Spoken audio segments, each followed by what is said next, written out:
We're in Houston, where they are already thinking division title and postseason. Minute Maid Park in downtown on a sweltering hot July day in Texas. Climate controlled inside, though.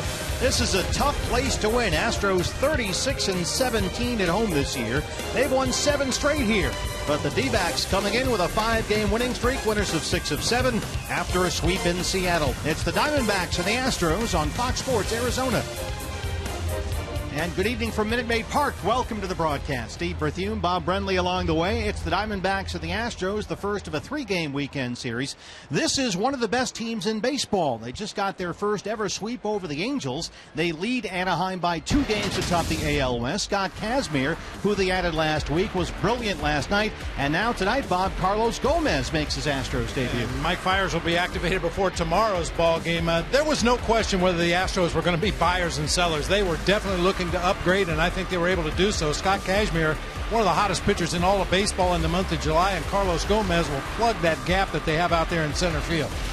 And last night, a scoreless 9th inning, looking for a 3-game sweep of the Angels, and Castro the Astro. Jason Castro, the 3-run walk-off homer. That seems like a different hero every night for the Astros. They have 6 guys in double digits with homers and 4 more guys on the verge of going into double digits. This is a very unusual ball club. They get it done in an unusual way, but they've been getting it done. 13 games over 500, 2 games ahead of the Angels atop the division. Scott Feldman starts for Houston tonight, and Ruby De La Rosa for the Diamondbacks. He's been outstanding his last 2 starts. Really, when Ruby keeps it simple, he's as good as anybody the Diamondbacks have, pounding that ball down low in the zone, getting those ground balls, his defense turning double plays behind him.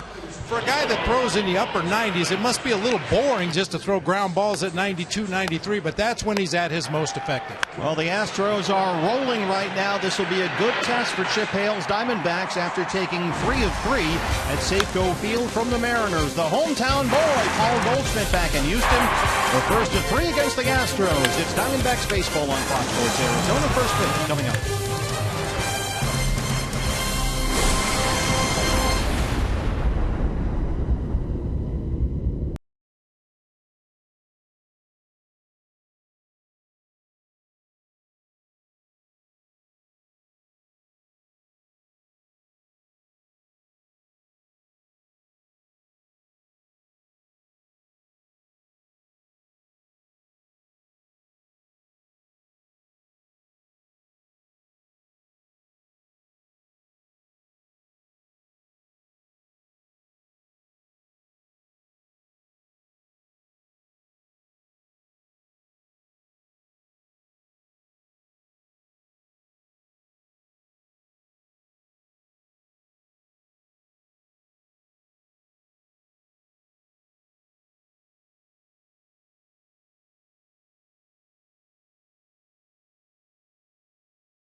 is brought to you in part by Cox Gigablast. How will you live the gig life? By Lone Butte Casino. You're in for more winning moments at Lone Butte Casino. And by Jack in the Box. For a limited time, try the new Portobello Mushroom Buttery Jack with melted garlic herb butter. And welcome to Houston, Texas. The Arizona Diamondbacks have made their way to the Gulf Coast. 3-game series here this weekend against the Houston Astros. Jody Jackson with you here on the field. The Diamondbacks are on a 5-game winning streak. In fact, they just swept the Seattle Mariners. A big reason why? Well, the pitching has been excellent. And when this team has struggled in the last year or so, it's been because of the pitching. But look at what's happened in the last 7 games. The ERA is 1.37. That's best in the majors. Opponents average under 200. And the whip, the ground ball percentage, all of these things have been good. And this young group of pitchers, even though there are some new faces in the group, they have been a pleasant surprise for the coaching staff, including the pitching coach, Mike Harkey.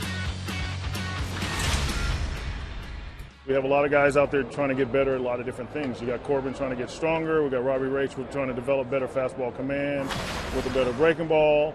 I mean, we got Ruby just trying to develop all of his pitches, can make them more consistent. And you go on and so on and so on and so forth. I mean, so we don't really have that number one guy right now, but hopefully we have the potential to develop a whole bunch of top-end guys. And while the 1.37 ERA over the last week might be a bit surprising, let's face it, the Diamondbacks now expect these young pitchers to just get better and better, Patrick Corbin to get stronger and stronger, and hopefully we'll see that during this series and the road trip. Meanwhile, Paul Goldschmidt, Texas State, a product of the Woodlands, he is back here at home and looking forward to doing some damage against the Astros.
Hit, you got to get his ball up. There's a lot of fastballs and cutters, so we have to stay on the ball, especially righties. Like I said, don't think about pulling it, just think about getting the base hit the other way.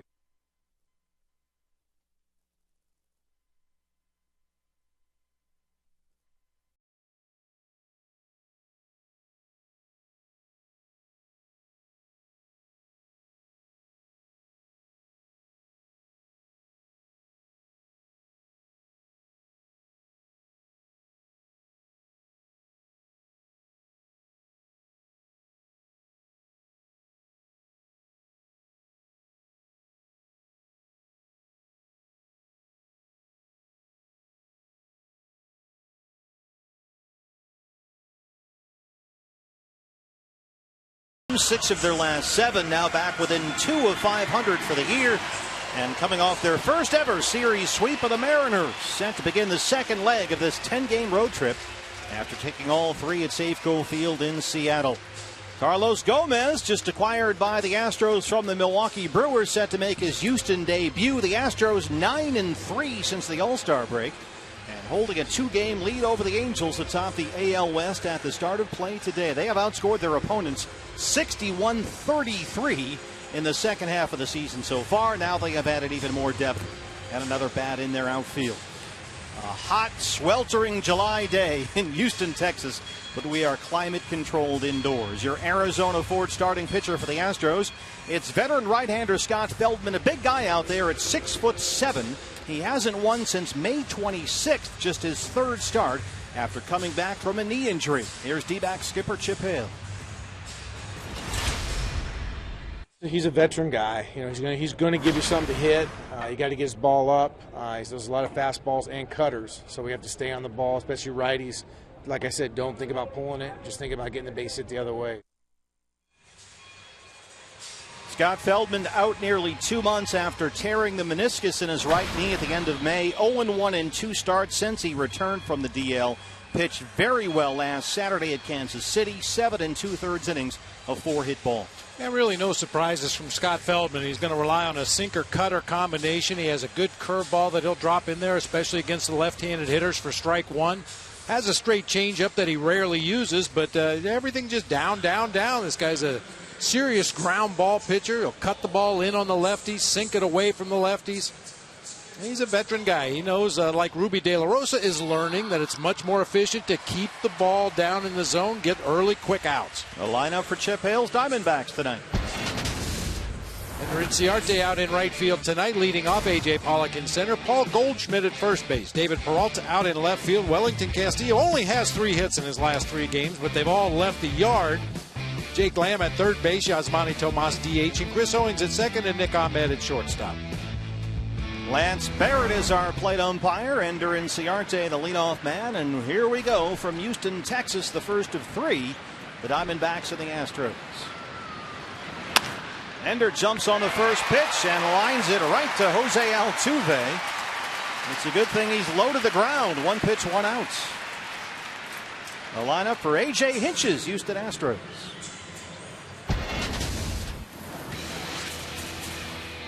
Preston Tucker in left field, Carlos Gomez in center, Colby Rasmus over in right field. It'll be Valbuena and Correa, the fine youngster, on the left side of the infield. Altuve and Marwin Gonzalez on the right side, with yesterday's hero Juan Castro doing the or Jason Castro rather doing the catching for Scott Feldman. Here's A.J. Pollock. And the Astros put the shift on. They overload the left-hand side against Pollock. Altuve, the second baseman, behind the bag, shaded near Correa, the shortstop, with Valbuena at third.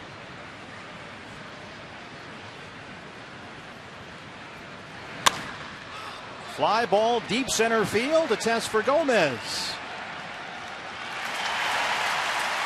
His first put out in Astros orange, quickly 2 down, 3 pitches in for Feldman.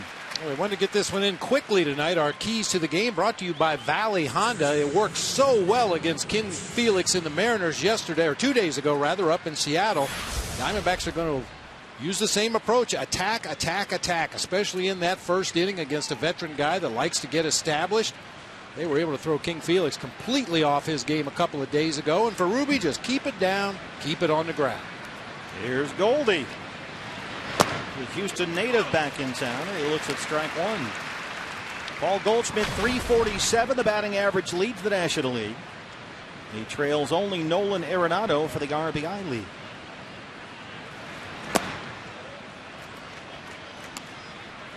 And Goldie beginning this series with an 11-game hitting streak, during which he's batting just under .430.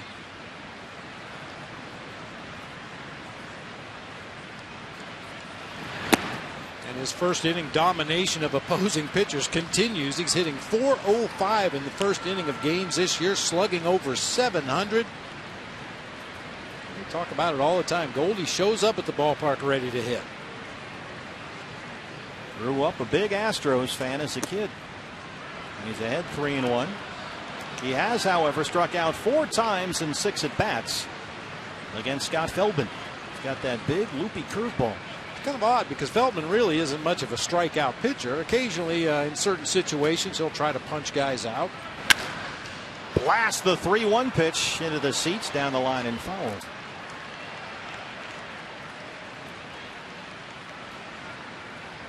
Feldman coming into play tonight in 73 in the third innings pitched. It only struck out 41 batters on the season, so that's not really his forte. Odd to see Goldie punch out that many times against a contact pitcher. 3-2.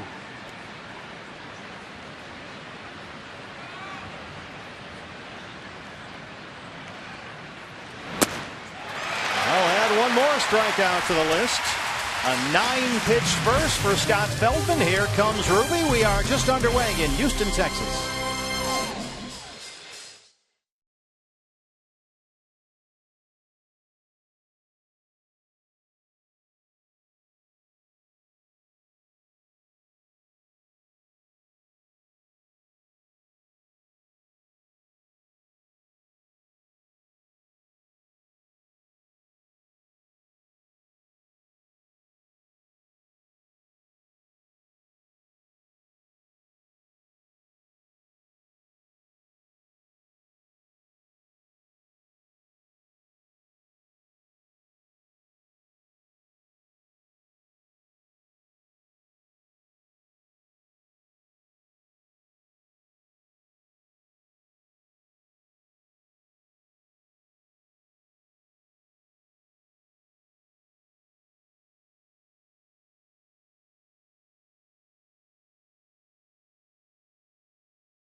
The D-backs of the Astros, and your Arizona Ford starter for the D-backs is Ruby De La Rosa, who has been outstanding in his last 2 starts. Wins over the Brewers and the Marlins.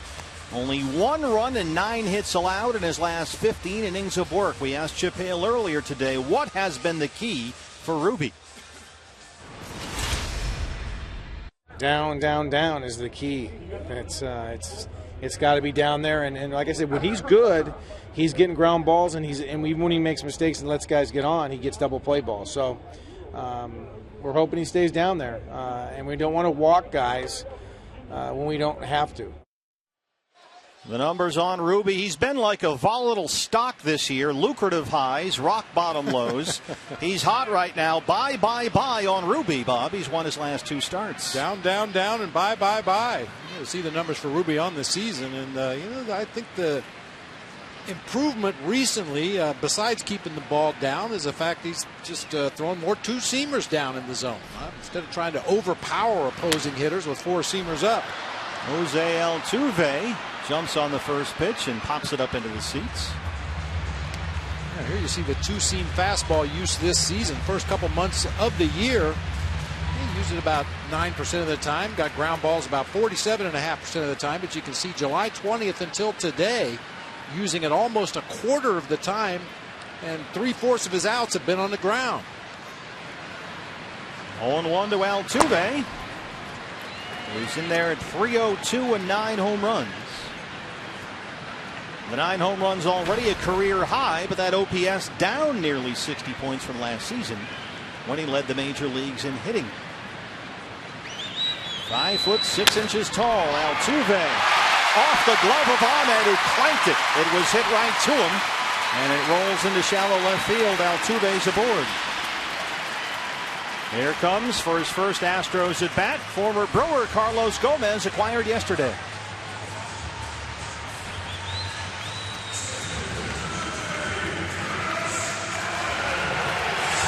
And keep your eye on Altuve, who leads the league in stolen bases down there. He's got 28 on the year. And Gomez at .262 and 8 home runs.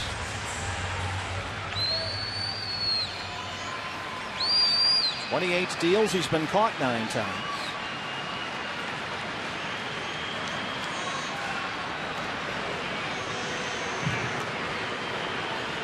This was an unusual ball club in the way they go about scoring their runs. They lead the American League in homers, they lead the American League in stolen bases, and they also lead the American League in strikeouts. Those are 3 things they do a lot: hit home runs, steal bases, and strike out. And Gomez, one of the concerns is that he's another guy that can strike out in bunches. They already have a lot of those guys. Doesn't seem to bother him very much. Nope.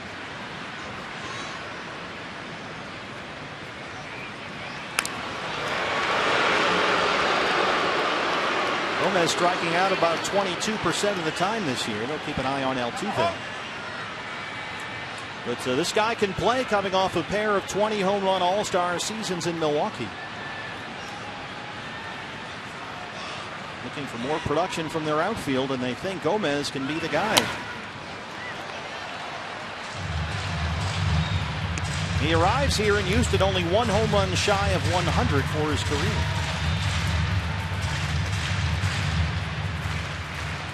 Of course, playing his majority of his career in Milwaukee, and back in the day Houston was in the Central Division, so Carlos Gomez very familiar with this ballpark. He's made a couple real nice catches out there on Towles Hill, which I'm sure was a concern at the trade deadline. If we're going to bring in a center fielder, he better be able to run uphill. They are fortunately getting rid of Towles Hill at the end of this year and moving that flagpole out of there, which as of right now is in the field of play right in front of that 436 sign in dead center. Altuve holds it first. Gomez, as he tends to do sometimes, takes a wild swing, and he's down 0-2. There it is. Towles Hill. They've decided enough is enough. I figured it would take one of their prized prospect center fielders blowing out his knee running up that hill chasing a fly ball before they would take it out, but cooler heads prevailed. They realized this is not a good idea, putting this inside the field of play, so it will be gone. 0-2 on Gomez. Long sent by Ruby. Altuve holds, and Gomez slaps it into seats. Take a look at what A.J. Hinch has in store for the Diamondbacks here tonight. Jose Altuve playing second base. Carlos Gomez at the plate right now. He's out in center field. Carlos Correa, the youngster, at shortstop. Preston Tucker out in left field. Evan Gattis serving as the DH. Colby Rasmussen right. Luis Valbuena at third base with Marwin Gonzalez at first, and Jason Castro doing the catching. 0-2.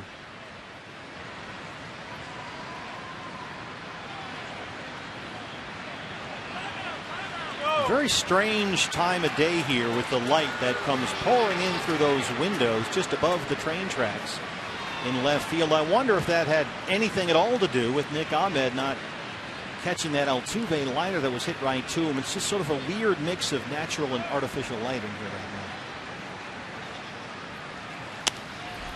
Coming at you, BB. I don't see it. There it is. I can't see in this light, for crying out loud. I saw everybody around us moving, and I'm going, uh-oh. I don't see that one.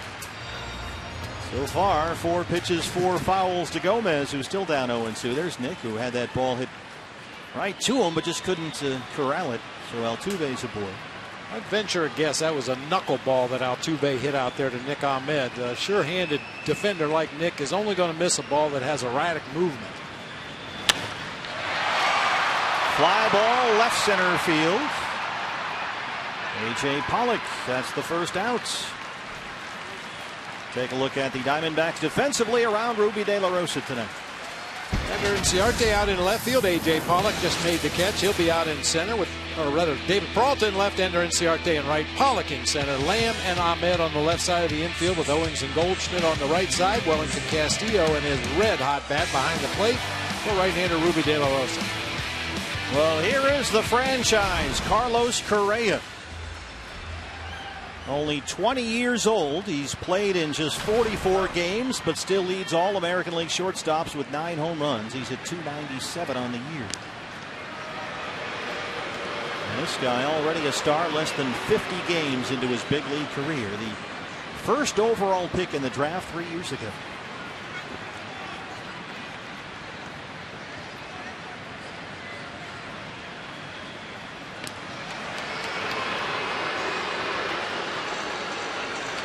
We mentioned the Astros lead the American League in stolen bases, and you want to take away one of their better weapons if you possibly can. So a lot of throws to first, a lot of changing of the rhythm out there on the mound by De La Rosa.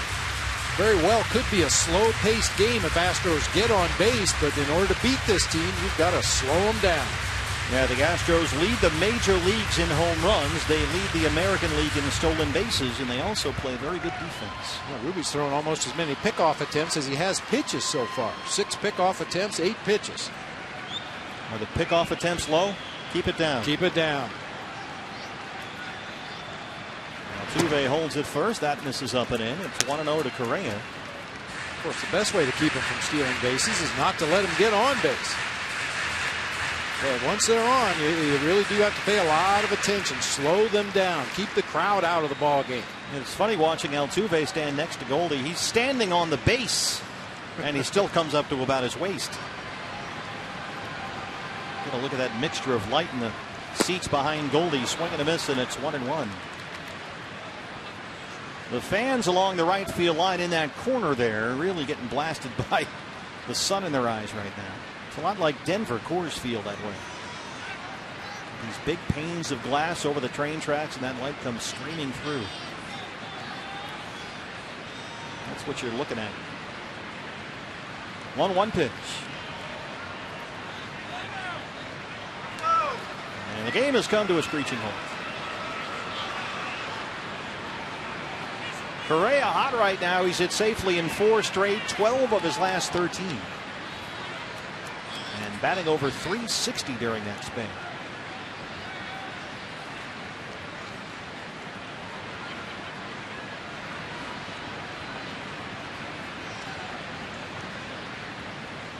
There goes Altuve. This is bounced foul. By Gary Pettis, the third base coach. Here you can see the Astros 10 more stolen bases than any other team in the American League.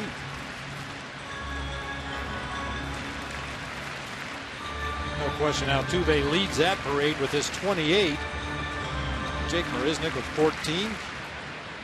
Springer with 14, and just stolen bases scattered up and down the lineup. They pick their spots. They look at the numbers. There are certain counts when pitchers don't pay as much attention to base runners at first base, and that's when they send some of those guys that you wouldn't expect to be base stealers.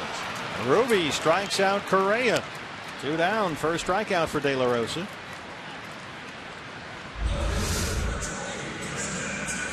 One thing for a pitcher on the mound, when you're throwing over to first base and changing your rhythm to home plate, occasionally you can make some mistakes to that hitter. Time he got away with a flat slider right in the middle of the plate to a pretty good hitter. Preston Tucker now, the rookie with 5 home runs in his last 9 games. They are without George Springer, who's out with a broken wrist. Tucker 266 and 10 home runs, and has done a pretty nice job for them since he came up for the minor leagues in the first week of May. This is inside there. This is Tucker Wednesday against the Angels. He reached out and took a pitch away from him off the plate and hooked it back into that bullpen in right center field.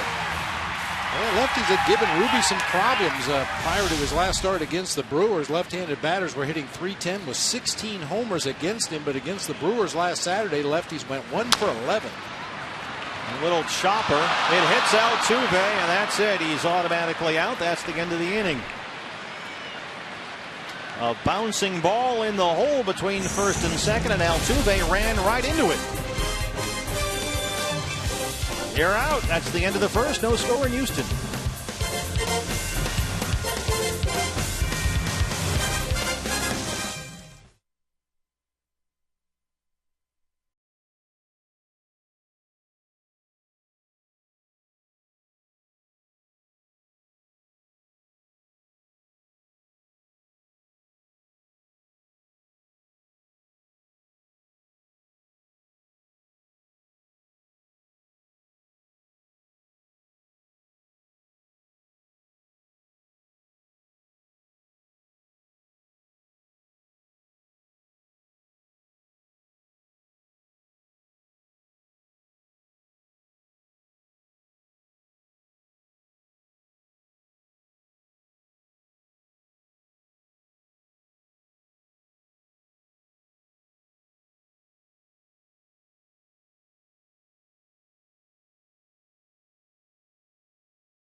but somehow the baseball found him.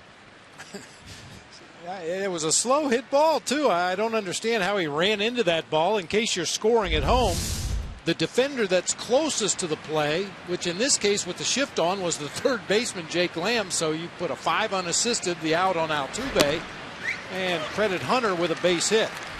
Or Tucker, rather, with a base hit. It's one thing to see base runners get hit by a line drive, but he ran into the baseball, not the other way around. Peralta 277 and 9 homers. And the Astros put the shift on. They overload the right-hand side.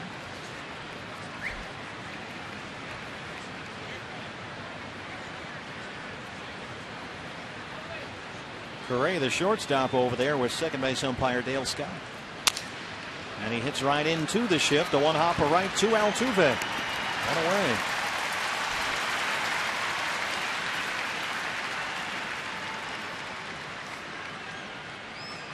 Well, it's time for some beef Wellington. And what a series it was in Seattle for Wellington Castillo.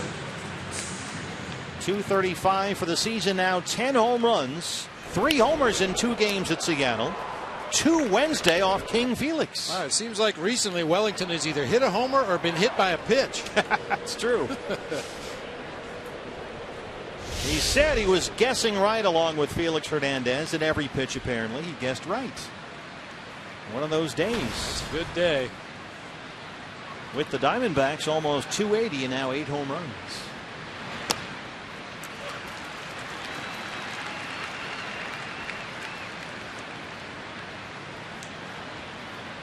He's got that lead elbow, that left elbow really padded and taped up.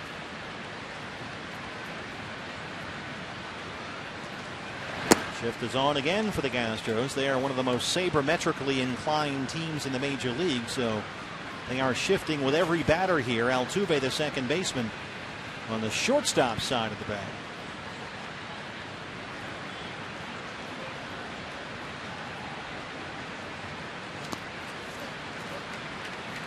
Hey fans, anytime the D-backs score 5 runs or more, Taco Bell is giving away 3 free tacos with the purchase of a large drink between 4 and 6 the following day at participating locations.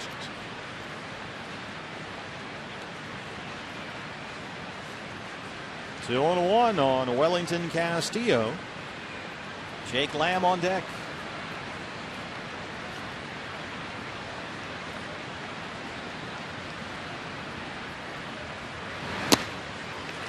We showed you the Towles Hill fiasco out there in center. It's more than 430 feet out there, but for the right-hand hitter, you've got the Crawford boxes very close down the left field line. And the Chip Hale, in talking about this ballpark earlier today, said the ballpark plays small in the corners, but big in the middle. And he doesn't want his guys getting caught up in trying to shoot it into the right or left field corner, just to stick with the same approach and try and hit it up the middle of the field. Ideally, you stick with your same offensive approach and you hope the opposing pitcher makes mistakes that you could hit in those directions down either line. It really presents more of a problem defensively. Obviously, Towles Hill is its own unique challenge out there in center, but the out-of-town scoreboard in left field has a variety of different surfaces out there. Ball will react differently depending on where it hits on that scoreboard. As you mentioned, right center, left center, very deep. And that's all metal out there. There's no padding. I walked out there, and I mean, you run into that thing, you're in trouble. Usually there's a mesh screen or some kind of cushion pad. Not here. Well, there is a theory out there that you should play left field here at this ballpark just like you would at Fenway. With the Green Monster, there's no sense really playing deep with your heels on the warning track, because if it's hit over your head here, it's going to hit the wall or go out of the ballpark. So why not play a little shallower? Try to take away some of those humpback line drives. Yeah, you can see the metal framing there, kind of like a metal grate. Hits the right piece of metal, and it's going to carry back over your head if you're the left fielder. 8th pitch of the at-bat on the way. 3-2. A ground ball into center, a base hit for Castillo. First hit for the Diamondbacks. And a good at-bat by Wellington.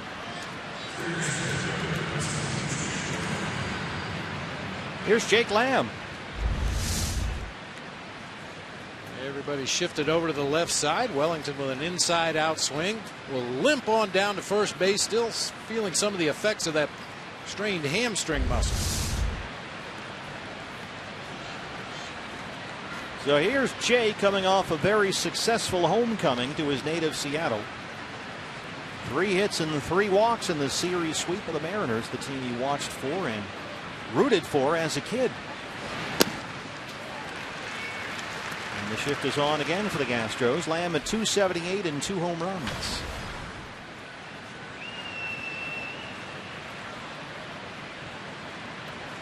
Well, they love to move those middle infielders around. I wonder if this could possibly change the terminology in the game. Instead of having a second baseman and a shortstop, you have middle fielders.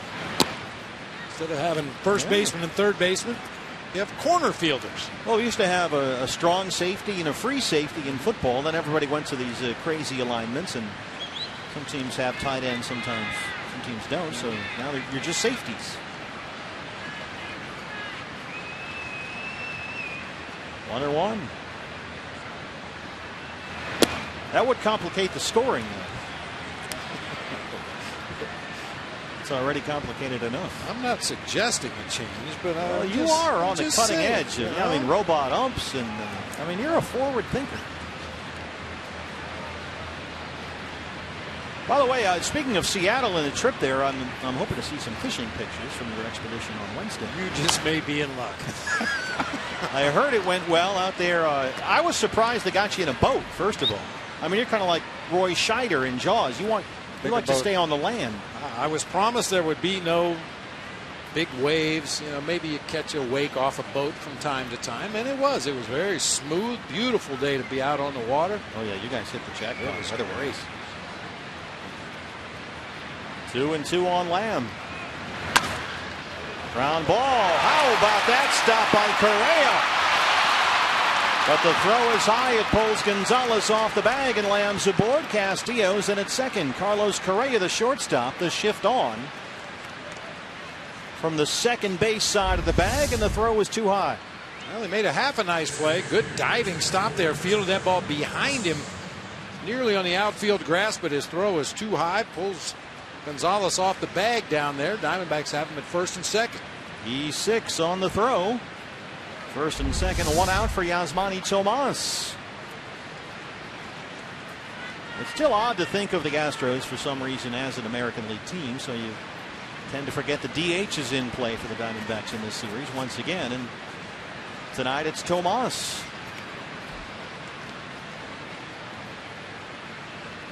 .299, 6 home runs.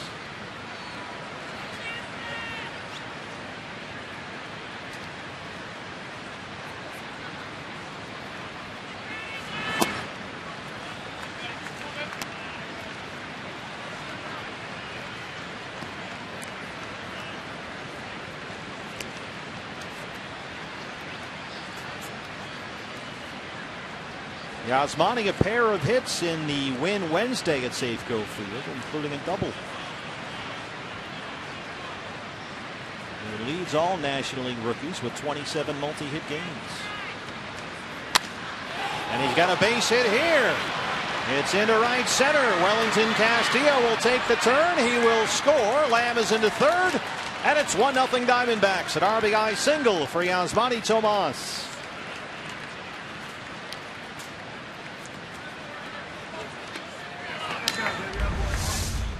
By the very description of the position, you're supposed to hit when you're the DH. Yasmani Tomas with that trademark inside out swing, driving that ball toward the gap in right center field, puts the D-backs on the board. And they have runners on the corners, still only 1 out for Chris Owings.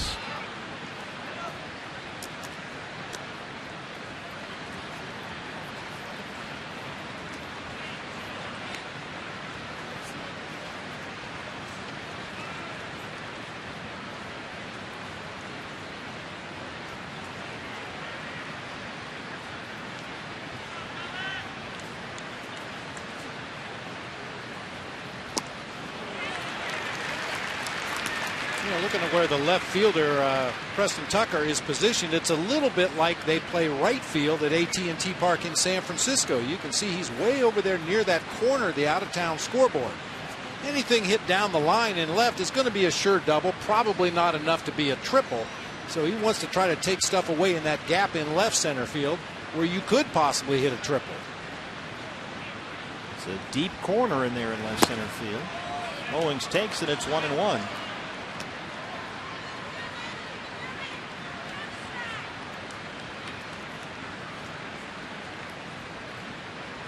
Just .315 down the left field line. The Crawford boxes are right there. A very short left field porch. Yeah, anything hitting that area, probably going to be an easy double. Very less chance of making a triple on a ball hit down that left field corner. A big hack by Chris Owings, and it's 1-2. Feldman just 9 pitches in the first, and already over 20 in the second. There's that big curveball.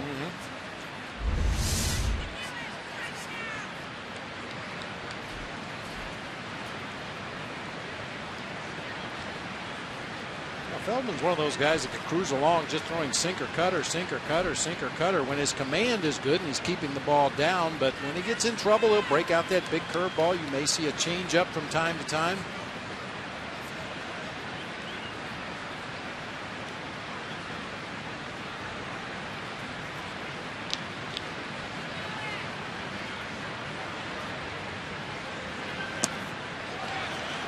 Fastball away, misses, and it's 2-2.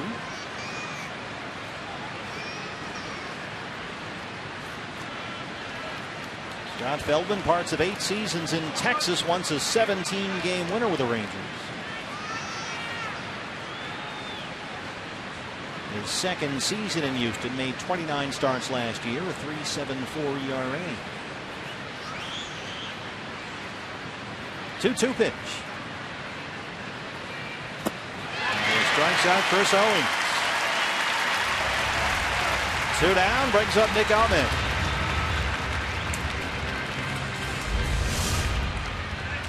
Breaking balls away. Just staying away from Chris Owings, down and away with both the cut fastball and that big slow curve. Lamb at third, Tomas at first, 2 down. Ahmed 225 and 6 home runs.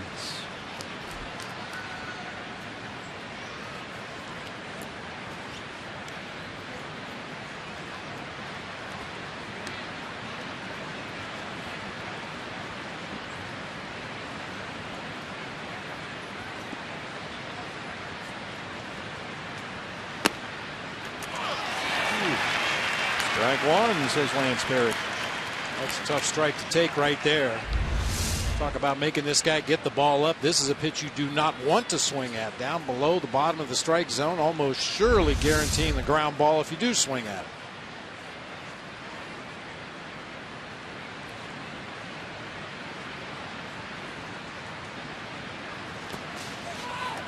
Feldman bounces that one. Castro blocks and recovers, and it's a ball and a strike.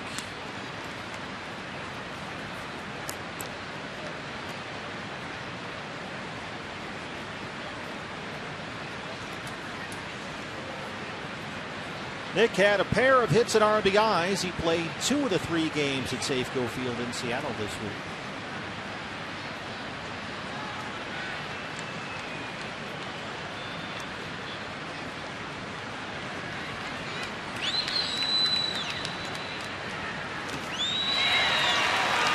One and two.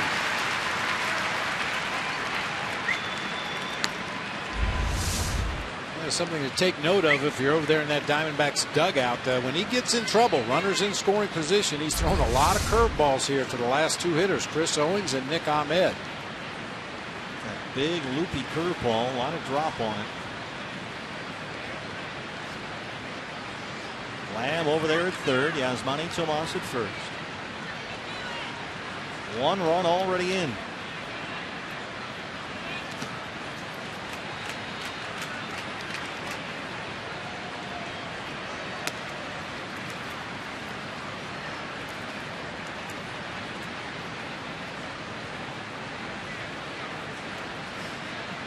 Astros done a nice job of blocking all those curveballs in the dirt here in this inning with a runner at third base.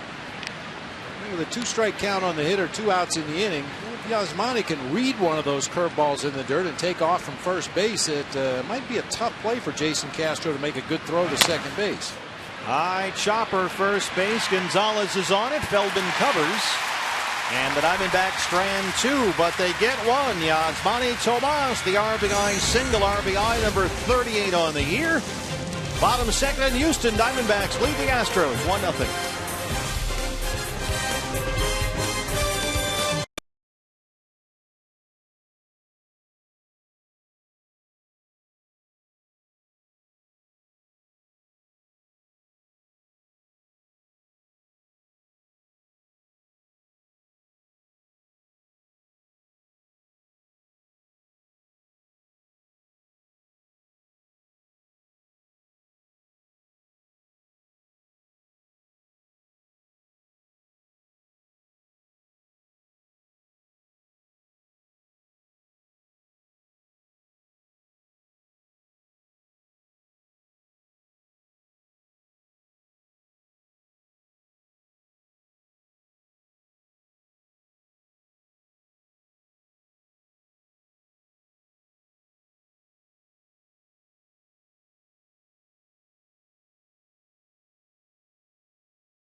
And Diamondbacks, and I talked to first base coach Dave McKay, who of course has many duties, but one of them is to prepare the outfielders, especially for a park that they don't see very much. And I asked about Tal's Hill, the 90-foot wide incline out there, and he said, look, 436 feet, it's probably not going to get hit out there very much. I'm concerned about left field. You guys talked about it, all the metal out there. He said it can ricochet as far as back into the infield, so it's important for the center fielder to get over there and back up. David Peralta, A.J. Pollock would certainly be having to do that. And the other thing is, if the webbing, if the netting by the bullpen, if the ball hits there, it will just die. So, again, you guys talked about a little bit, but Dave McKay was clear to get David and A.J. on the same page today.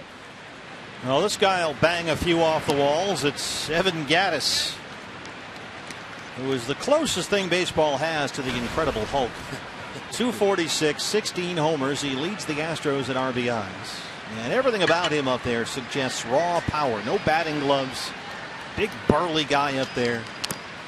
And this looks like he can grind that bat into sawdust with his bare hands.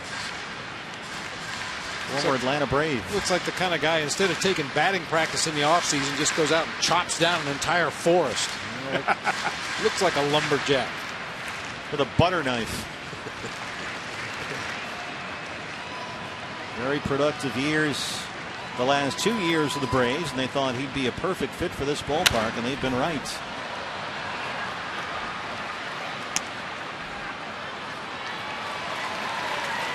Two and two. Ballpark is a good fit for Gattis. He's hitting 60 points higher here at Minute Maid Park than he is on the road. And 10 of his 16 home runs have come here at home. Those Crawford boxes have to look awfully short for him. That'll be very tempting for a guy with this kind of power. I mean, look at the way he lunges at the ball. Well, speaking as a guy that was a dead pull hitter most of my major league career, I would have been perfect in this ballpark. I might have hit 179, but I'd have hit a boatload of home runs into those cheap seats. A lot of my fly balls went about 315 feet to left.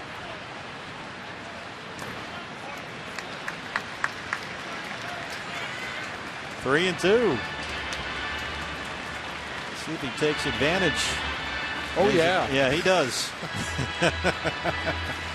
I mean, they identified him as a guy they'd like to bring in here, and it's been a very good call.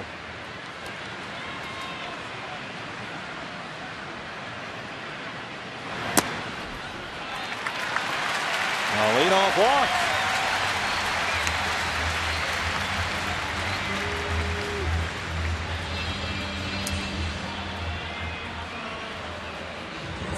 First walk issued by Ruby. Here's Colby Rasmus. Leadoff walks are never a good thing, but Evan Gattis, if you had to pick somebody in this lineup to issue a leadoff walk to, he'd probably be the guy. No stolen bases on the season, only one attempt. Yeah, he's not going anywhere down there, and you'd prefer that he not get the bat on the baseball. Rasmus, 236, 13 home runs. He's had a quiet bat lately. The former Cardinal and Blue Jay. Diamondbacks put the shift on. They overload the right-hand side. And that's a ball down and in, 1-0. Now Wellington doesn't like what he sees. The Ruby whisperer. Whisper in his ear.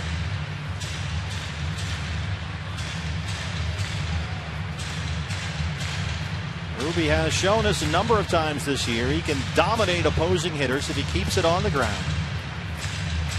And could use a double play ball right here. Last Saturday against the Brewers, 8 scoreless innings, just 4 hits. A season high 18 ground balls in that game.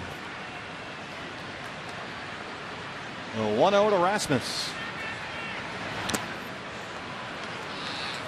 16 grounders and 4 double plays turned behind him in his start previous to that. That was the win over the Marlins July 20th. Yeah, those 4 double plays saved him in that ball game. He issued 5 walks, but I think 4 of the 5 were eliminated via the double play ball.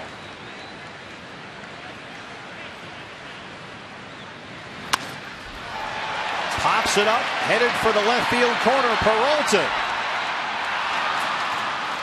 And Gattis has to hurry. He tripped.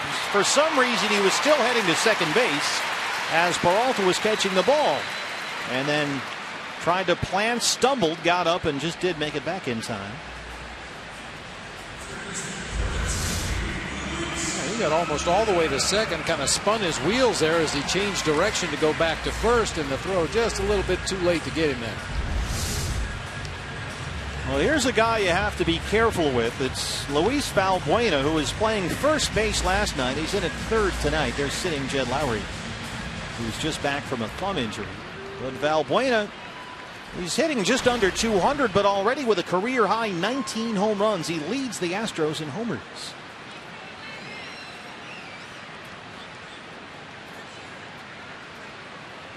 And you can see him keep that front foot open toward the first base bag. The heel of that right foot comes off the ground, and you can barrel up a baseball if you hang him one. Well, we mentioned this is kind of an unusual Astros offense in the way they go about scoring runs. They hit lots of homers. They strike out a whole bunch. They steal bases, and Valbuena is one of the guys they have hitting under 200, but slugging boatloads of home runs. 19 long balls this season. Funny, since they've become an American League team, they really have become an American League team. They play that style of baseball. I never thought of it that way, but you're absolutely right. A lot of guys with uppercut in their swing, swings that are designed to hit the ball a long way if they make contact, and many times they don't make contact. Smash and dash here. The 1-1 to Valbuena.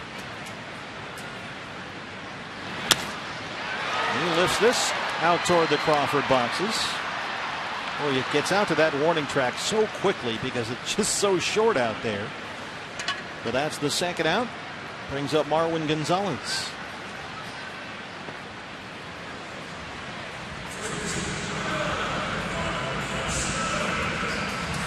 As you can see, ahead of the Yankees, the Blue Jays, and the Orioles.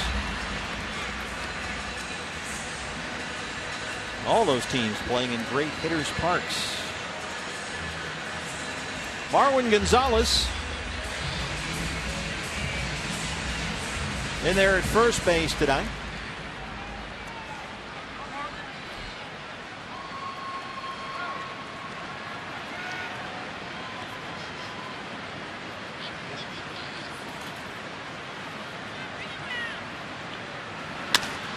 Base hit.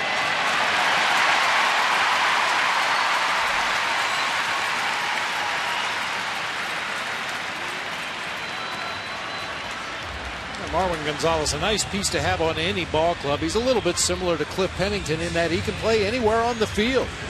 Play third, short, second, playing first base tonight. He can fill in corner outfield spots if necessary. Eliminates that need to carry two backup middle infielders, one at second and one at short. Yeah, Gonzalez has been a very productive hitter lately. Over .330 his last 35 games. Here's last night's hero. They call him Castro the Astro. 216 and 8 home runs. The walk-off homer last night. And won the ball game here at Minute Maid Park. A walk-off 3-run shot that beat the Angels as the Astros completed their first ever 3-game sweep over Anaheim, the team right behind them in the AL West. And this was the walk-off winner last night. 0-0 in the ninth, and there it goes.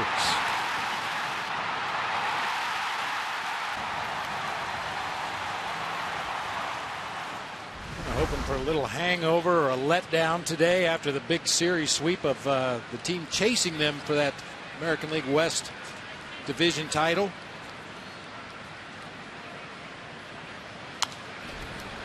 Ruby's ahead 0-2, 97-mile-an-hour four-seamer is fouled off. Yeah, the Astros went into that series a game behind the Angels, and now they have a 2-game lead, and Jason Castro is from where else? Castro Valley, California. Castro the Astro from Castro Valley. Gaddis at second, Gonzalez at first. 2 outs, 0-2 on Jason Castro.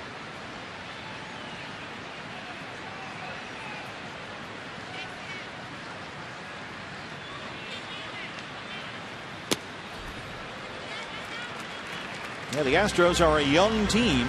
Castro is their longest tenured player. He's been here since 2010. And he just turned 28.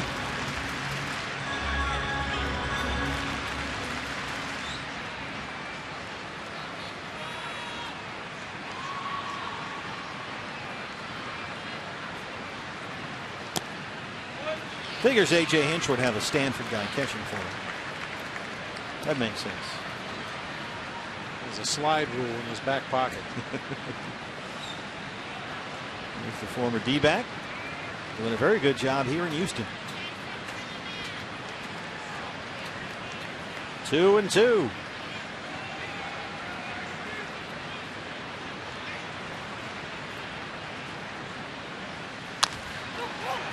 A roller up the first base line. Goldie has it. There's a big ground ball out for Ruby as he strands 2 and keeps it a 1-0 Diamondback lead.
Field with us for Alumni Weekend against the Reds. Randy Johnson's number 51 jersey retirement ceremony will take place before the ball game Saturday, August 8th. And everyone with us that day will receive a commemorative T-shirt. Then on Sunday, August 9th, Jay Bell, Orlando Hudson, Travis Lee, Reggie Sanders, more of your favorites will take the field after the final out of the D-backs and Reds game. It's the 4th annual Alumni Exhibition Game, the annual Fetters-Gonzo matchup. It's like Ali Frazier. Visit dbacks.com for tickets. Big draft tomorrow for the alumni game. Gonzo and Gracie and myself are going to get down there and choose them up. Oh, you're involved in that as well, huh? I'm the commissioner. Well, that's somebody has to oversee. Ender Inciarte takes strike one. There's a nasty rumor floating around that Gonzo's thinking about taking Fetters with his first draft pick so he doesn't have to face him. That sounds like Gonzo. Ender lined out to second his first time up. Well, that's a bold strategy, I would say. Who's the best player? I mean, who is there a lockdown number one no-brainer overall? Or? Yeah, I think there's a couple of choices. I mean, Junior Spivey always shows up ready to make somebody's roster for the alumni game. You know, he'll be in the batting cage hitting all week, getting ready for that. Reggie Sanders always looks like he's ready to put a uniform on and play. Gonzo working the radio side in this series with the governor, Greg Schulte. Tom Candiotti is off on this trip. It's only the Russa in the booth. 1-2 on Inciarte. Of course, if you're looking for left-handed power, Rubio Durazo or Travis Lee, a couple guys like that might hit one out of the ballpark. Well, it really depends on, are any of these guys in any kind of shape at all? That's always the X factor. You notice I haven't mentioned a pitcher. Well, I didn't, yeah. Alumni games generally aren't shutouts.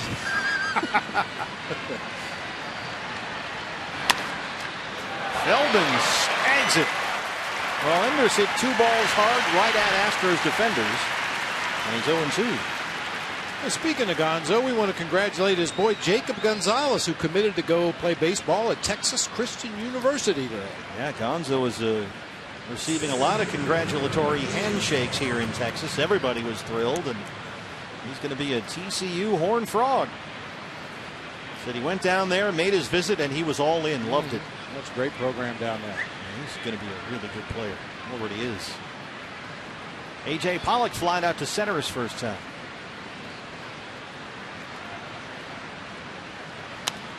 Yeah, they were walking around going, oh, well, you got another Texan. We're making another Texan. They were very proud.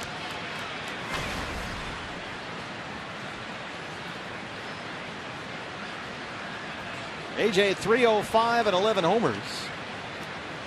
4 hits in the Seattle series. He was 3 for 5 Wednesday.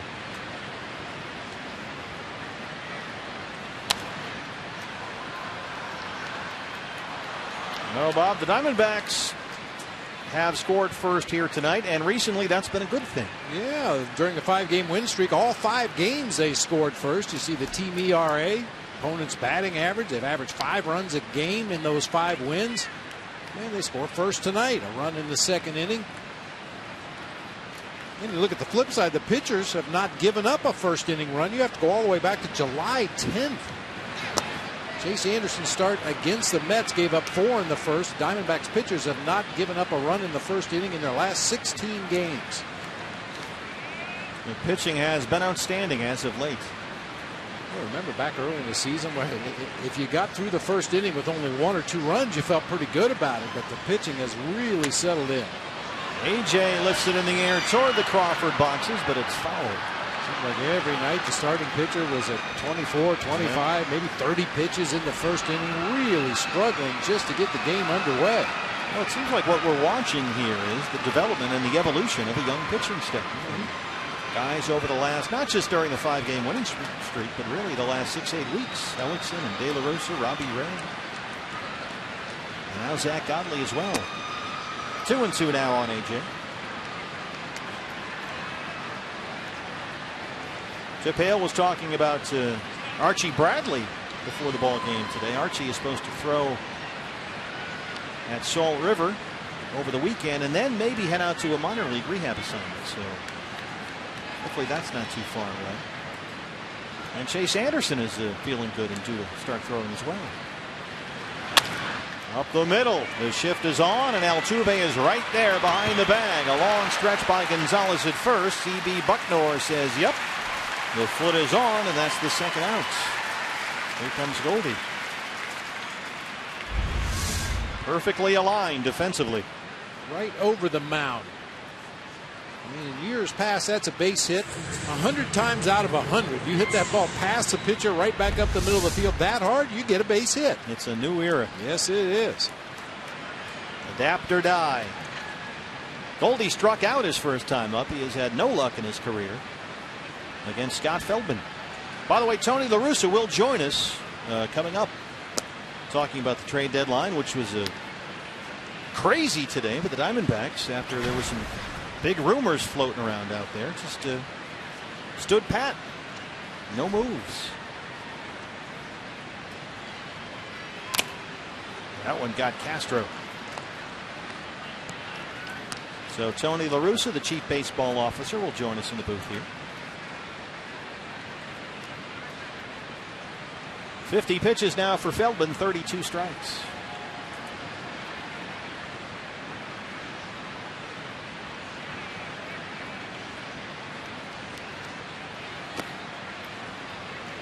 Hey fans, when the D-backs win, you win at Papa John's. A day after every Diamondbacks win, you get 50% off your regular menu price online order at Papa John's. Enter promo code DBACKS50 at papajohns.com.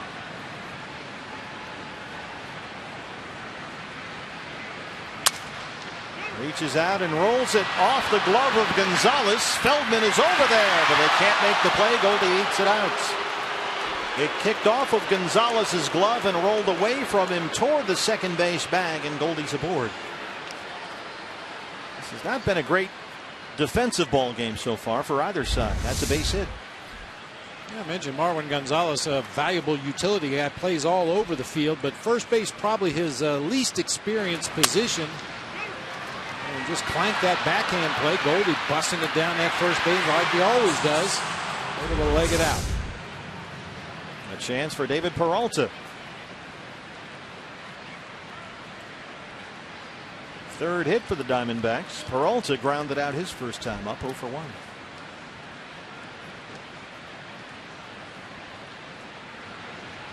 I'm going to stop saying it. Just assume that the shift is always on. Because it always is. We'll just let you know if it's not on. Yeah, we're better off. You can see Correa, the shortstop, behind second base umpire Dale Scott.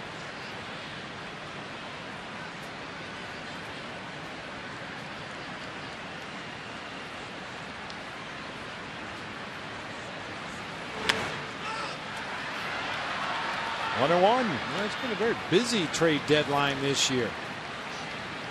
Numbers may have changed since this was looked up a little bit earlier, but 21 players with 51 combined all-star appearances changed teams this year at the deadline. Some guys right down at the last minute. Yoenis Cespedes went to the Mets. Seemed about 10-15 minutes before the deadline. Gomez is here from Milwaukee. So is Kazmir from Oakland. They got fires from the Brewers as well. 1-2 now. So the Astros really did a good job here at the deadline. They got two very good starting pitchers and a Gold Glove power hitting outfielder. And they are ready to make a run a lot earlier than people thought they would. A lot earlier than they thought they would. Yeah. But they have adjusted accordingly, to their credit. A roller the other way, that stays fair. Valbuena has no play. A base hit for David. Back-to-back 2-out singles. Well, it's a shift beater there, a little broken bat bleeder down that third baseline. The idea of a shift is you position yourself where the guy is most likely to hit the ball hard. If he happens to squirrel one off the end of the bat or break his bat and shoot one through the shift, you just have to give him credit and move forward. But you want to defend against the position where the guy is most likely to hit the ball hard, and certainly for David Peralta, that's the right side. Well, Wellington Castillo, an 8-pitch at bat his first time up against Scott Feldman. Hit a 3-2 pitch for a single, and he has scored the game's only run. 2 on and 2 out.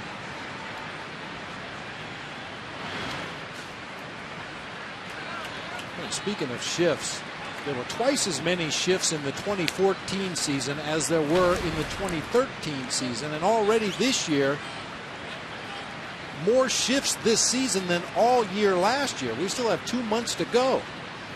Everybody's getting on board.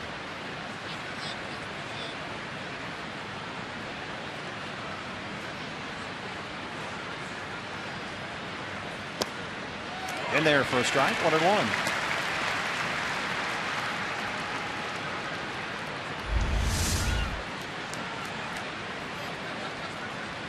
Two-seam sinker starts it off the outside corner. Apparently nips just enough of the corner to get the call from Lance Barrett behind the plate. And he'll throw that cutter right out there in the same location, moving the opposite direction. It's much easier to see now in the ballpark. The sun has essentially gone down behind the buildings here in downtown Houston. And most of the natural light is no longer an issue.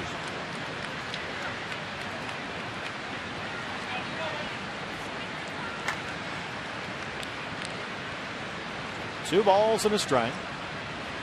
Goldie at second, Peralta at first. Castillo lifts it in the air out to Rasmussen right field.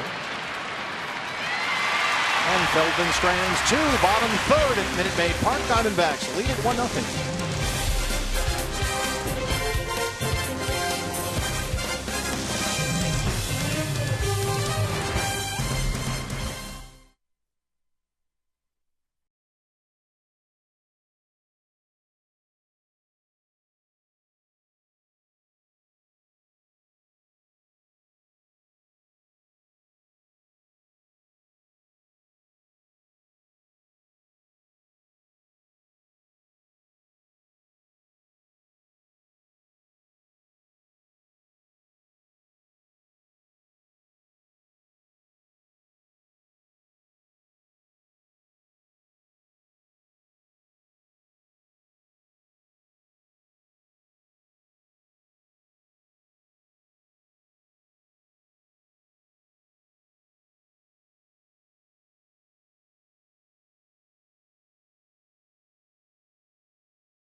Baseball officer Tony La Russa, all quiet on the Western Front. Nothing at the deadline.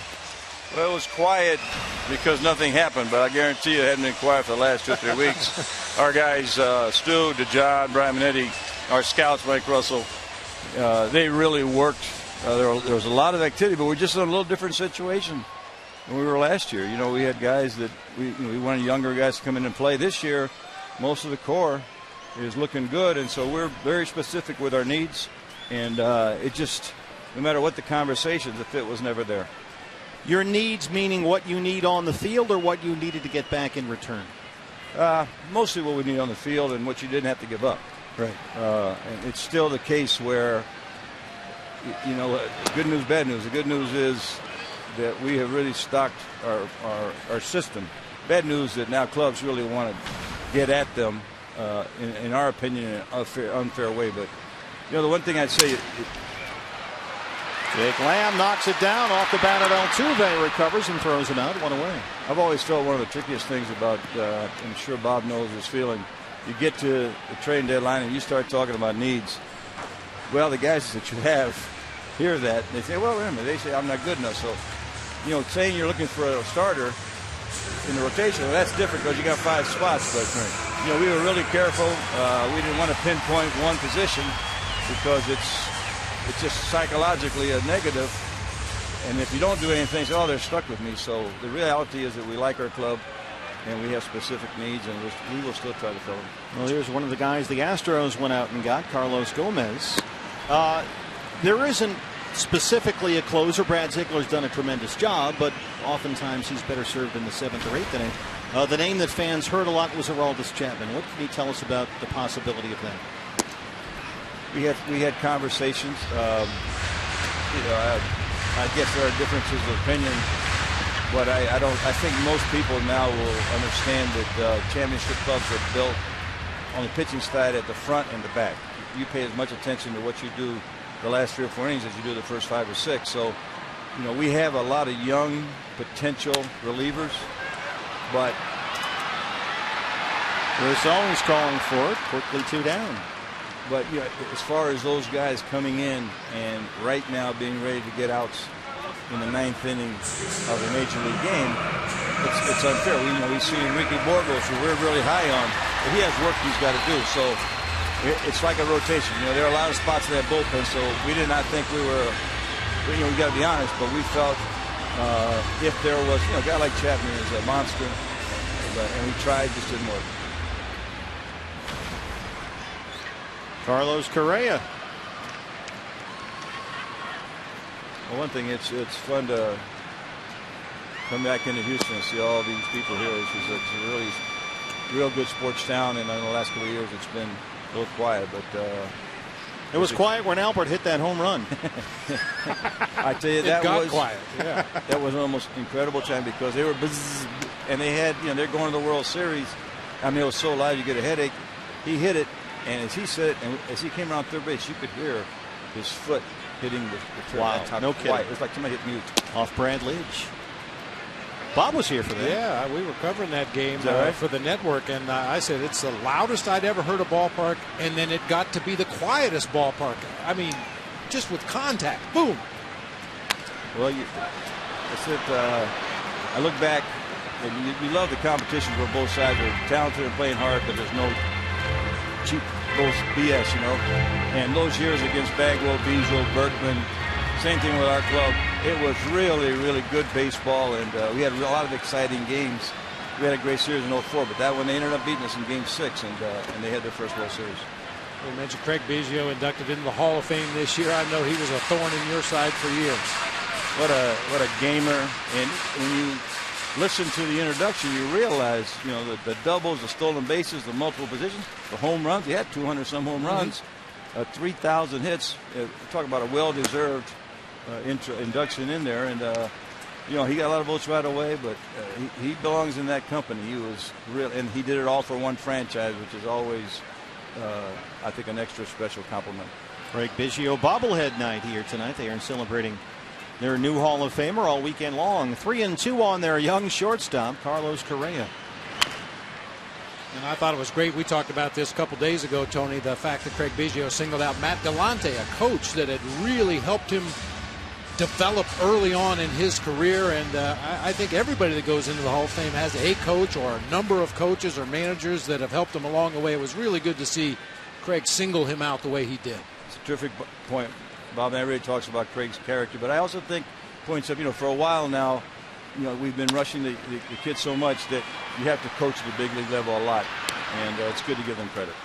Well, we're going to stay right here with Tony La Russa while we have him take the opportunity to talk more about the Diamondbacks for the fans, so we'll stay here and not go to commercial break. And is this team a contender right now, Tony, in 2015, the Diamondbacks? It's a developmental process. It's an evolution. Right. But when you look at where things are, you go, yeah, you know what? They're certainly not out of it by any stretch. I think 7 games from now, we'll have a better feel because you've got these 3 and 4 in Washington. And if we can have the kind of series in these 2 next cities like we had in Seattle, I just think that we're optimistic and just keep the short view. We don't want to get distracted with something that makes it really difficult because we have places. The guys are improving. That's what I like so much. We see position players and pitchers improving.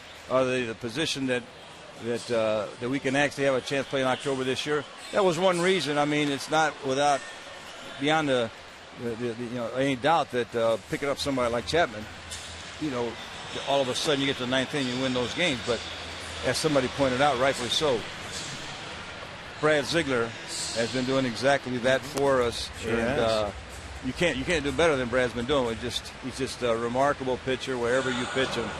So I think the answer is that just play the next series, play the next game, try to get better and better. But there's nothing wrong with dreaming a big dream. Part of that is developing, obviously, the players that you already have. Some of the starting pitchers are here. Others are at other levels. But, over the last, since July 23rd, the Diamondbacks have the best ERA among starting pitchers in baseball. So things are going very well. I think the improvement is a credit to the talent, our coaching staff. But here's something we never forget. It's human nature. And it's nice to pat them on the back, but if you start loving them too much, you don't want to get, all of a sudden get a little careless and not keep that upward trajectory. There's still more that each of these guys, pitchers and players, have to learn. And this is our first year, our coaching staff with them. So we just want to keep them hungry, keep them competing. But we're certainly going in the right direction.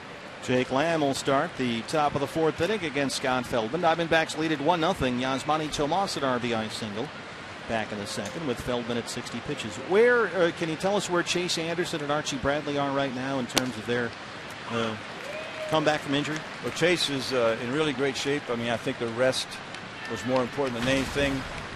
He's back on a program, and I think you can expect to see him back soon. Archie is, everything about him is, the report is, I feel great. And we're just being conservative. I know he's going to be back out on flat ground and throwing. We think he'll pitch in August.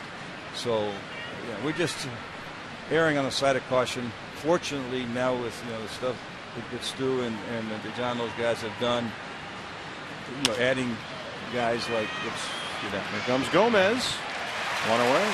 Adding pitchers like Robbie and Ruby, we do have some depth there, and not that we would try to hurt anybody if we didn't have the depth, but if we can still rest the guys when they need it, let them get well, and at the same time have a chance to win games in major leagues. Is it fair to say, Tony, that if the starting pitching was more consistently the way they've been the last 5 days or the last time through the rotation as opposed to the way they were coming out of the break, you might have been a little more active in the trade? Well, yeah, it would have made a difference in our record. But the other thing that's come along too, all of a sudden David Hernandez rejoining us first few times out there, you can see him feeling his way. Now he's starting to look like David Hernandez, and now Hudson Daniels had a bunch of outings as a reliever. He's starting to understand the pressures and the emotions there. And you guys Ziegler. So, this has not been the easiest year. We've had guys either not, like a guy like Marshall that we still like a lot, but we've had some injuries.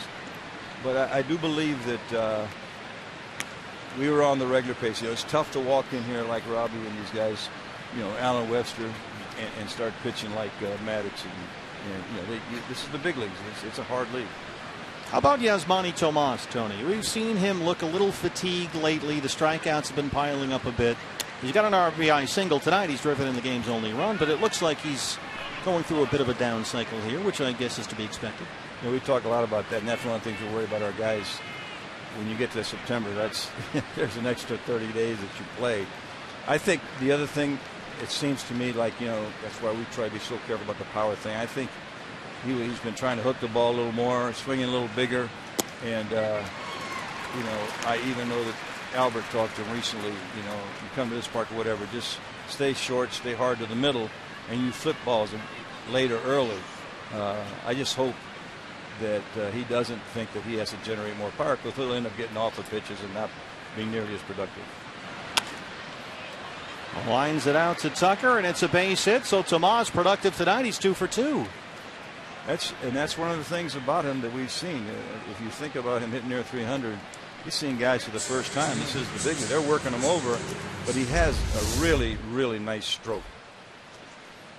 He's much more athletic than I initially thought when I first saw him in spring training. Of course, he was trying to play a new position at third base, and since the season has started, we've seen him make some great defensive plays in right field. We've seen him get up that first baseline in a hurry to beat out some infield hits. He's a much better athlete than I gave him credit for. It's a great point, Bob. And we didn't know him nearly. We knew his bat, but we did not know the athleticism at third. I think he was a little heavy early.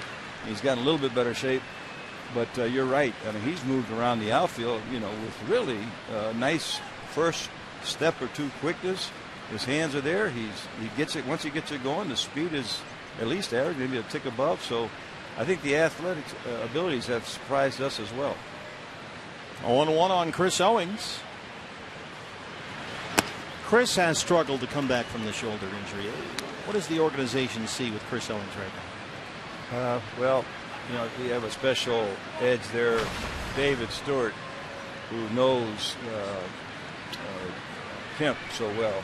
Same injury. It took Matt Kemp. Mm-hmm. It took him a good 2/3 of the season to start feeling a little stronger and can take that normal swing. Tomas trying to advance it, kicks away from Castro, and Yasmani. Well, there's some of that athleticism. He's in there. But I remember last year seeing him for the first time. He would extend, and I mean, he was just a really good-looking hitter.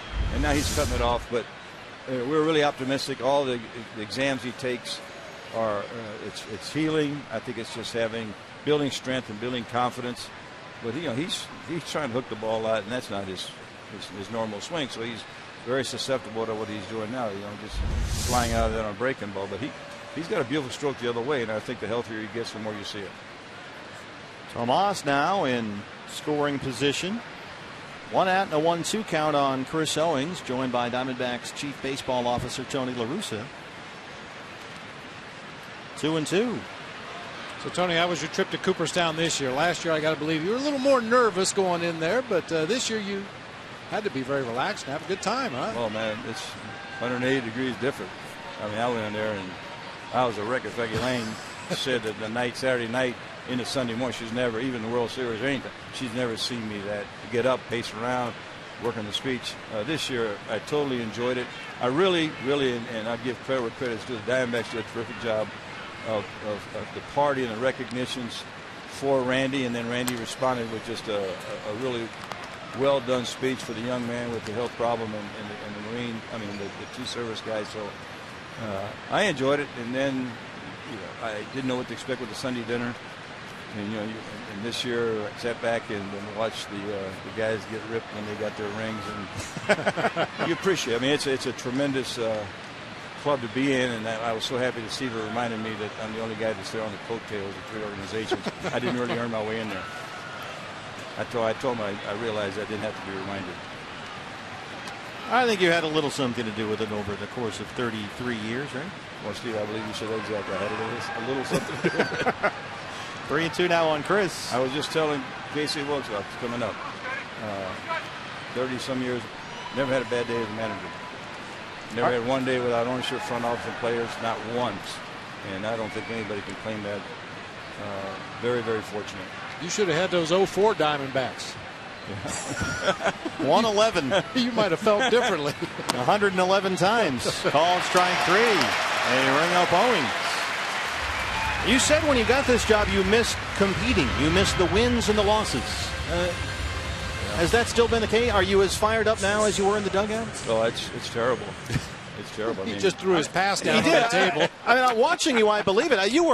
You were whistling and skipping when we were leaving Seattle. You look like you just won the lottery, 3 straight wins, and now you're throwing things here in the booth.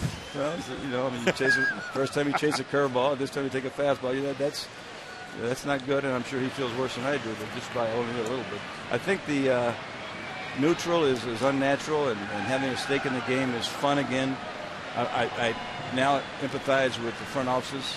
It's tougher up there only because you're not down there. You have absolutely no control of anything. You're helpless. But you really are emotional about, like right now, how big would it be to get another, have some runs going into missing that other run we didn't get. So rolls it the other way. Gonzalez is there. Well, Tony, thank you so much for spending time with us. We appreciate it. Things are rolling along here. Got a winning streak and a lead. Not bad. All right. If you guys can keep it. Thanks, man. Thanks, Tony. Put it on us, huh?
Paul Goldschmidt. Grew up around this area, went to high school at Woodlands High. His coach there was Ron Eastman. Ron is with me here. You're taking the game in here. And I'm just curious, when you see Paul over there at first base, did you ever visualize him when you were coaching him as a teenager playing at this level and playing at the level he plays at? We thought he had a shot. You know, his drive and his high character, just a great kid who worked hard and had the ability. So I really thought he'd make it. You know, with Paul, an 8th-round pick, why do you think that maybe scouts and even colleges, you know, obviously went to Texas State, you know, he wasn't more on their radar in high school? I have no idea. We tried to make everybody aware of him. We knew he was a high-character guy who worked hard, had great ability, and I'm not really sure why. What do you maybe appreciate most about his game? Because the power was the thing that showed up first, but he had an infield single here tonight. I'm curious, what things did he maybe struggle with young and has gotten that much better at? Well, I think, you know, one thing he did well from the very beginning is Paul went light pole to light pole as well as anybody we've ever had, stayed inside the baseball. And so he had that skill at an early level. He just keeps developing it. You know, he played shortstop for us, moved over to third base his senior year for that state championship team, and then, you know, then went on to first base in college. You know, he's very routine and he's very intense. Was he like that as a teenager? Oh, yeah. He was focused. He was one of those guys who would stay after practice every day, 30 minutes taking batting practice. He was up there on the weekends with his father hitting. So he was very driven. He could have been a great football player for us and decided to give up football, focus on baseball, and you know, he was able to realize his dream. You know, I interviewed his teammate at Woodlands, Kyle Dravic, a few years back when Kyle was with Toronto, and I said, look, come on, Goldie had to have done something wrong. Everyone screws up once in a while. And come on, Coach, anything? Can you give me anything? No, not on Paul. I mean, he's the real deal. Yeah, I'll give you a quick story. When he was a senior, we had three. It was a loaded team. We ended up winning the national championship that year, state championship, strong junior class. But we had three strong seniors, Kyle Drabeck, Stephen Maxwell, who pitched at TCU, and Paul. And it was Paul and Kyle would go after practice and pick up all the home run balls. And that was back in the era of the hot bats. And we hit a lot. Batting practice was quite a show. But you got when your two stars take the leadership role of being a servant like that, that says a lot for who they are. Well, Ron, thanks for your time. I'm sure you're going to enjoy the rest of this game, and congrats to you on your tenure there at the high school as well. Thanks, Ron. Jody, I really appreciate it. Guys, back up to you. Well, he did a good job, so thanks from all of us. Yeah, really. That worked out well. Yeah, I mentioned it with Tony La Russa just a moment ago. Even the guys that are in the Hall of Fame have coaches that have had a huge impact on their careers, whether it's in Little League or Babe Ruth ball, high school, college, somewhere in the minors, or even at the big league level. And I'm sure Goldie is thankful for his coach being here supporting him tonight. 6 in a row set down by Ruby De La Rosa. He gets Tucker and Gaddis. Here's Rasmus, who's flying out his first time. Diamondbacks overload the right-hand side.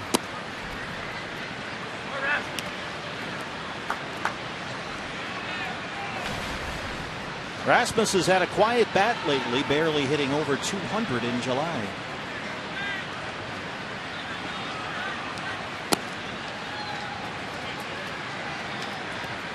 Ruby got 2 quick outs. Now he's behind 2-0.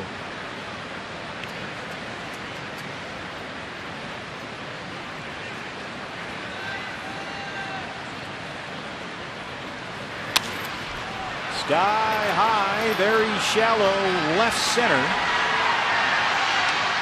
Ahmed has it, and that's a quick 9-pitch 4th inning for Ruby De La Rosa, who's retired 7 straight and leads it 1-0.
Arizona is brought to you in part by your Valley Honda dealer, where you'll get more standard features for less money. CenturyLink, your link to what's next. And by Mix One, great taste, no face, available at local retailers. We're in Houston, Texas. Diamondbacks lead the Astros 1-0. Ruby De La Rosa so far, now 19 innings. He's given up just 1 run. He's got a 1-0 lead, only 2 hits for the Astros. Diamondbacks have the game's only run. Yasmani Tomas at RBI single in the second. Tomas 2 for 2. And Ender Inciarte will lead off the 5th inning against Scott Feldman. And the corners will come in for the Astros. Gonzalez at first and Balbuena at third. Now Gonzalez will back off a bit.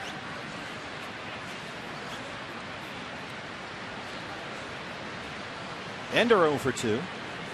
He has lined out and grounded out.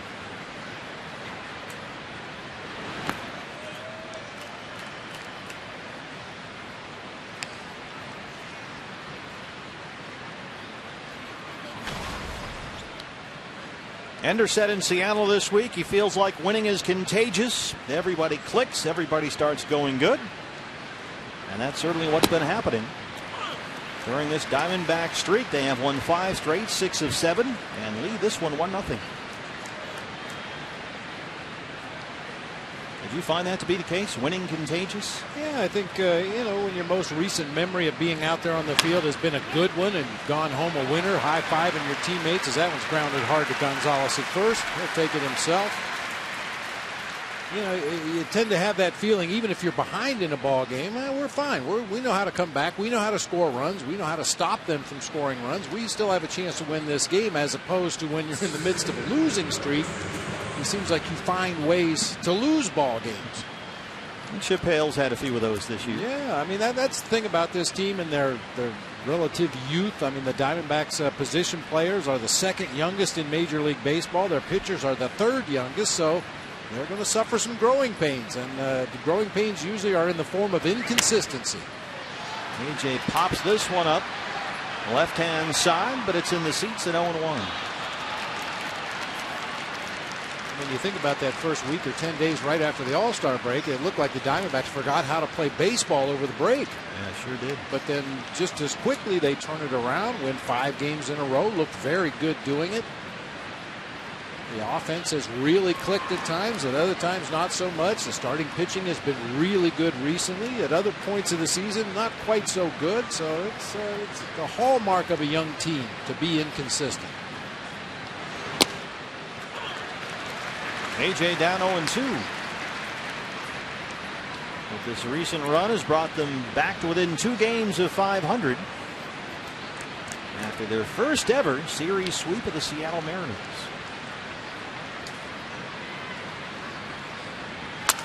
AJ, look out, Andy Green. Hey fans, now's the time to tweet us your strongest fan photo. Just use the hashtag AZDataStrongFan. That's AZDataStrongFan. And maybe if you pass muster with a friendly committee, you'll see your photo in our upcoming Diamondback TV broadcast, brought to you by T-Mobile. Now, Gonzo is here on the trip. I know Leo did an adequate job in Seattle, but now you've got a heavy hitter here like Gonzo. Who's making the call on this one? I think we ought to put Gonzo on the hot seat. We don't get to traveling very often during the course of a season. We're going to take full advantage of having Luis Gonzalez here with us on the radio side tonight. He's going to be inducted into the Brenly Committee. A one-time Houston Astro himself, Luis Gonzalez. On strictly a probationary status. We'll see how it goes tonight. Isn't everybody? AJ, nice backhand stop by Balbuena at third. 2 good defensive plays by the Astros corner infielders. 2 down for Goldie.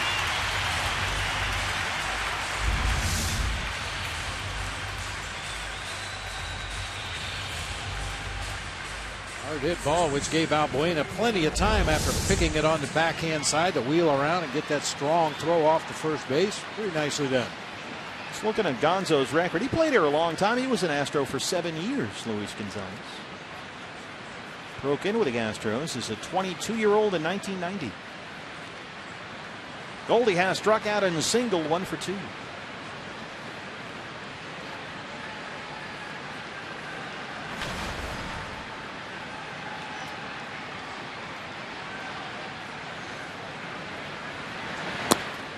His third inning single stretched Goldie's hitting streak. It's now up to a dozen games. During the streak, he's batting about .430. And that's a 12-game hitting streak that includes 13 walks.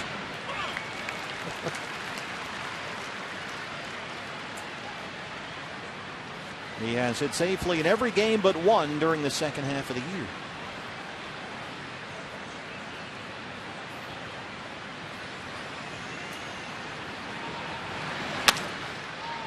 A two-hopper right to Jose Altuve. Feldman bounces back with 3 ground ball outs. Diamondbacks have a 1-0 lead.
Zombie night at Chase Field. All fans can get a zombie makeover, explore our haunted maze, and enjoy a zombie-themed post-game fireworks show brought to you by Gila River Casinos.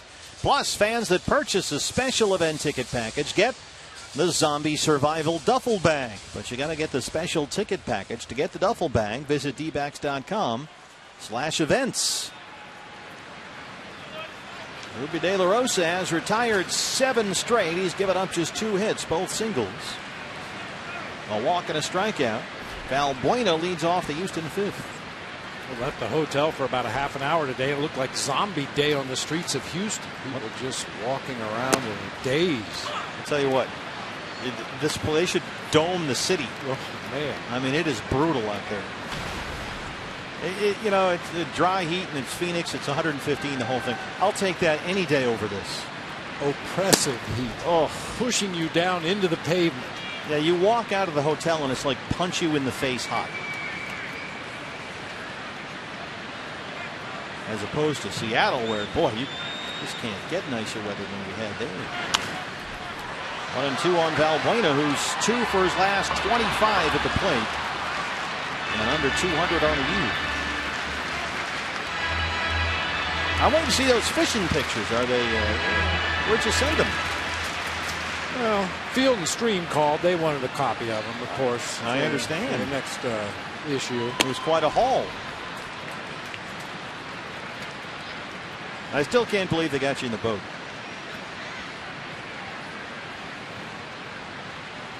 Well, I can't believe it myself, but it was worth it. Oh, all right. So we have them. Here they are. Look at you and an unnamed staff member. That looks like a fighter. Well, they were all fighters. Oh, there you go. They won in the end. Co-host Sam. Now you got the Portland Sea Dogs hat on. Yep. That's a great shot right there. Look at that beautiful day. That's my lucky fishing hat. I've tried them all, and that one seems to work the best. You got hooks in it and stuff? No. Just, the fish know which hat I have. They sense it. Yeah, As we speak, there's a smokehouse in Seattle that's getting those salmon ready to mail back to Phoenix, and we'll be chowing down on those within a matter of a week. Nicely done. 3-2 on Valbuena. Broken bat, little looper. Oh! Chris Owens can't quite get a glove on it. Is that Owens or Ahmed? No, it's Jake Lamb out there. The shift is on. Just over the head of Jake, it's a base hit for Valbuena. He started fading back to his left enough that he just mishandled it. Hit off the fingertips of the glove and drops on the grass out there in shallow center field. So Valbuena aboard to lead off the fifth. Here's Marwin Gonzalez.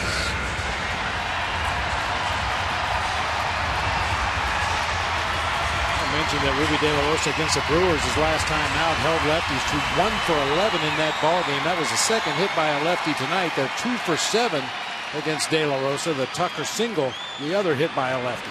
Ruby has managed to work his way out of trouble more often than not here. Third Astros leadoff man to reach base through the first 5 innings. And Gonzalez up there, a switch hitter. Better from the right-hand side where he's been over 300 this year, but does have 4 homers as a lefty.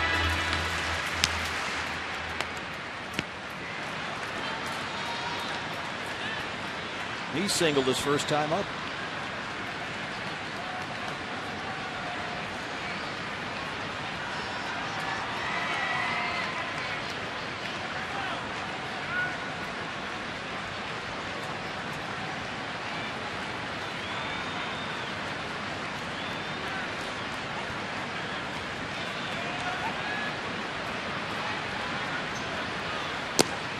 Ball 1.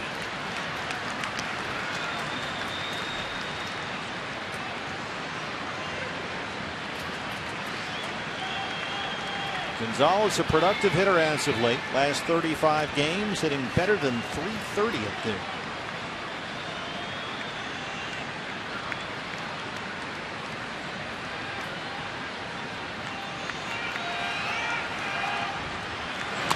Where's the bunt? Gets it down. De La Rosa has to hurry. Didn't get him. A beautiful bunt by Marwin Gonzalez, who's 2 for 2. 2 on, nobody out.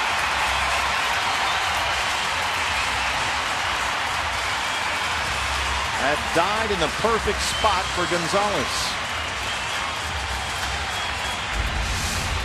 That's unusual for the Astros. They don't like to give up outs via the sacrifice bunt. Only 22 sacrifice bunt attempts up to this point of the season. I think Gonzalez did this one on his own. He just thought Jake Lamb was playing back far enough that if he deadened that ball on the left side, he could beat it out for an infield hit, and that's exactly what he does. Well, Ruby with some work to do here. He's got Valbuena at second, Gonzalez at first. Nobody out for Jason Castro, who hit the walk-off homer to win the game last night.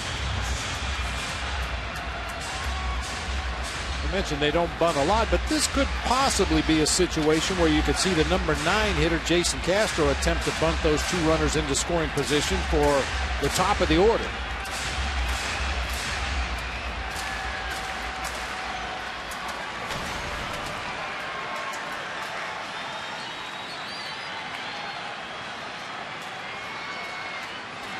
So a bloop and a bunt have 2 on, nobody out for the Astros.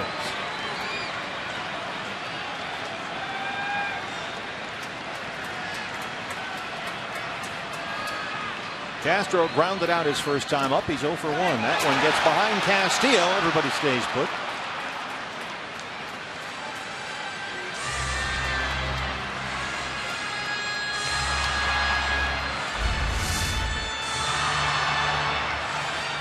Hits off the heel of the glove and then off the home plate umpire's mask to stay in the vicinity there and hold both those runners at their bases. Long look down there to first base to Marwin Gonzalez. Give Lance Barrett an assist on that one. 1-0 to Castro.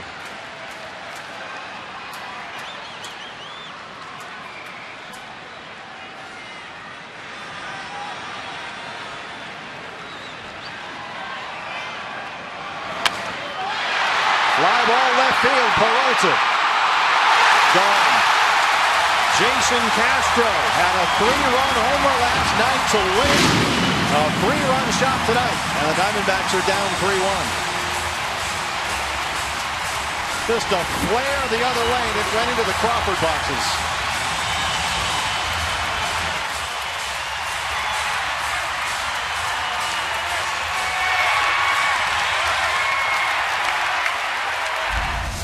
They're easily reachable for right-handed pull hitters, but equally as reachable for guys in that left-handed batter's box who hit the ball with authority the other way, and that's exactly what Castro does.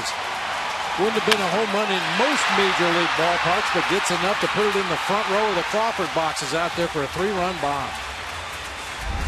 Well, you've heard of the bloop and the blast. How about the bloop, the bunt, and the blast? And quickly, 3 runs, still no outs here in the 5th.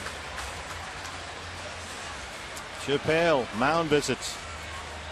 They're not exactly barreling the ball up against Ruby here tonight.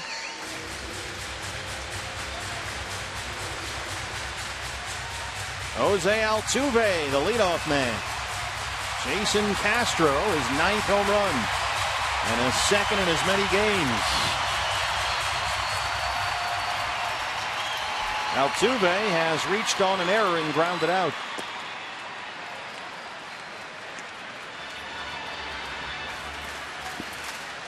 During Jose Altuve's at-bats, count how many times he adjusts his batting helmet. It's a routine that he will go through at the plate relentlessly up there. The helmet comes off after almost every pitch. We'll go to the helmet, the gloves, and then back to the gloves. There you go. Kind of got a little Nomar thing going there. Big swing and a miss, 2-1.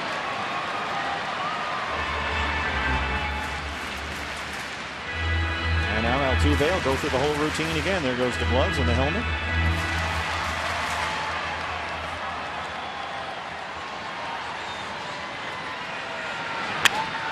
Here is Jose Altuve on his idiosyncrasy. Always, I just go one foot away and try to just pick my batting glove until I feel really good. My helmet until it's like I feel like it's not gonna fall down. And I do it like a couple of times before go hit, and when I feel good, I just go there and swing the bat. 2-2. Well, the helmet must not have been on correctly there. First out in the 5th. Second strikeout for Ruby. It's a rarity. Only the 38th strikeout of the season for Jose Altuve. Outer third fastball at 95. Unorthodox looking swing there with 2 strikes. Carlos Gomez, the newest Astro. 0 for 2. Acquired yesterday from the Brewers.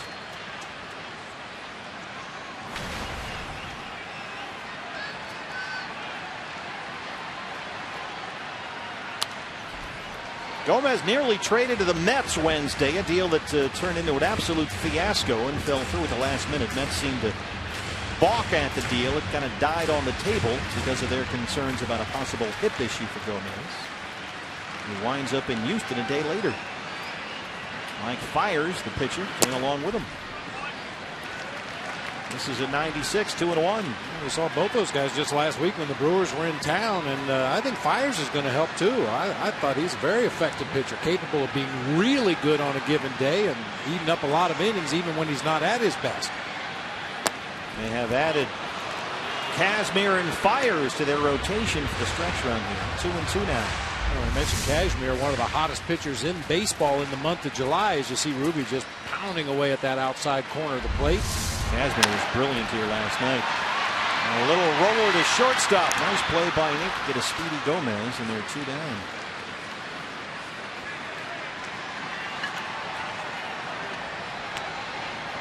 In the month of July, Kazmir made 3 starts for the A's, and so far 2 for the Astros. He's allowed 1 earned run in those 5 starts, over 34 innings, ERA of 0.26. And he is a Houston native and was absolutely thrilled to be here. Here's 20-year-old Carlos Correa. He has struck out and grounded out 0 for 2. And he stands very differently in there than Altuve. Very quiet and still in the batter's box, almost upright. But since he came up from the minor leagues on June 8th, Correa leads the Astros in hits, home runs, and RBIs. And he lifts this one up in the air, and that ball is gone.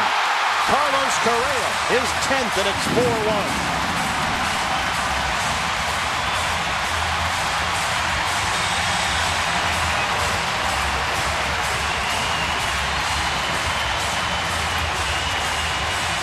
Well, we told you the Astros do two things really well. That's hit home runs and steal bases. They lead the majors in homers, and that's their second tonight. He even got that ball off the end of the bat a little bit. Once again, just another example that you do not have to square it up to reach those Crawford boxes in left field. Well out of here off the end of the bat. Preston Tucker. 4 hits in the inning by the Astros, 2 of them home runs. Both into the first row of those Crawford boxes out there in short left.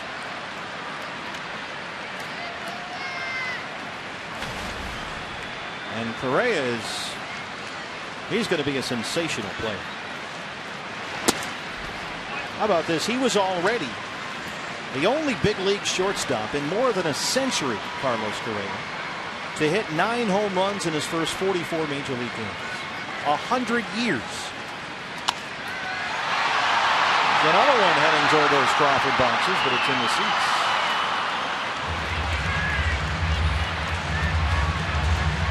And since 1950, Correa just the 4th player to total 50 hits in his first 42 career games before the age of 21. The others were Clemente, Orlando Cepeda, and Randy Stenick. You see, you can get some cheap homers in this ballpark. You can. We just saw 2 of them. Well, it's odd you can get some of the cheapest home runs in Major League Baseball in this ballpark, but if you would happen to hit one to dead center, you really have earned it. 436 out there up the hill. That's what they said about this ballpark when it was initially built. It is short down the lines, especially in left field with those Crawford boxes, but you give a pitcher an area to bail out to. If he can command the ball, force hitters to hit it to the big part of the ballpark, it's very much a pitcher-friendly ballpark. But, boy, if you make mistakes where guys can get that bat head out front and pull the ball, or in the case of a left-handed hitter, go to the opposite field toward those Crawford boxes, you can give up a lot of cheapies. 1-2 on Preston Tucker.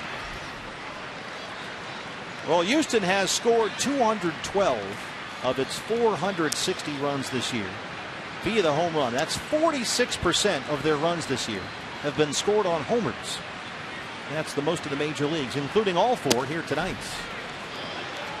Just inside, and it's full 3-2.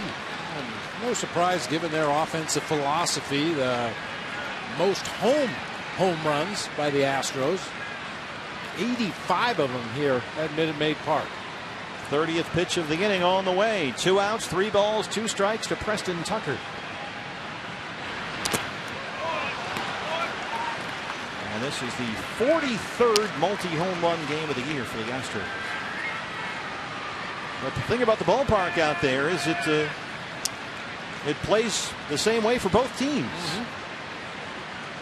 85 home runs here in this ballpark this year.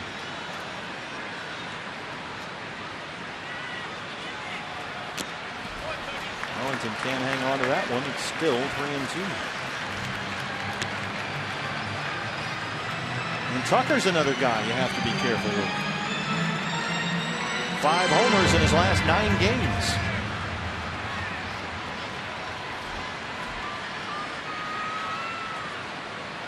Tenth pitch of the at-bat right here.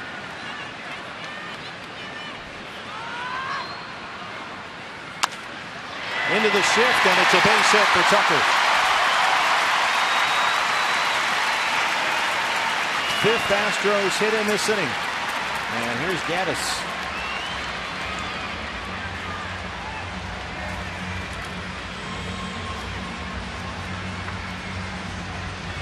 Evan Gaddis has walked and grounded out. He's 0 for 1.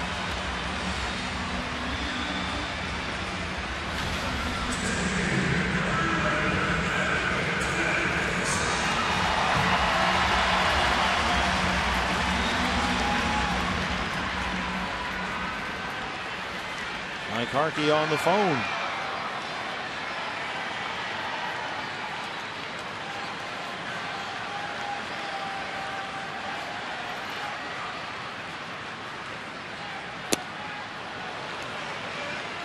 Mike Harkey picks up the phone to call down to the bullpen in this ballpark. It really is a bullpen. It's not like a nature preserve that we see in Coors Field or some of these high-tech bullpens. These guys are literally in a pen under the stands down there. Addison Reed will loosen up. Yeah, they're herded in there like cattle.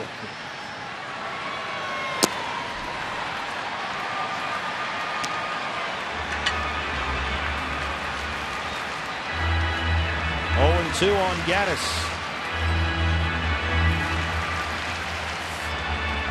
Here's Addison Reed, pitched Wednesday in the win over the Mariners in Seattle. And was throwing very well, mid-90s.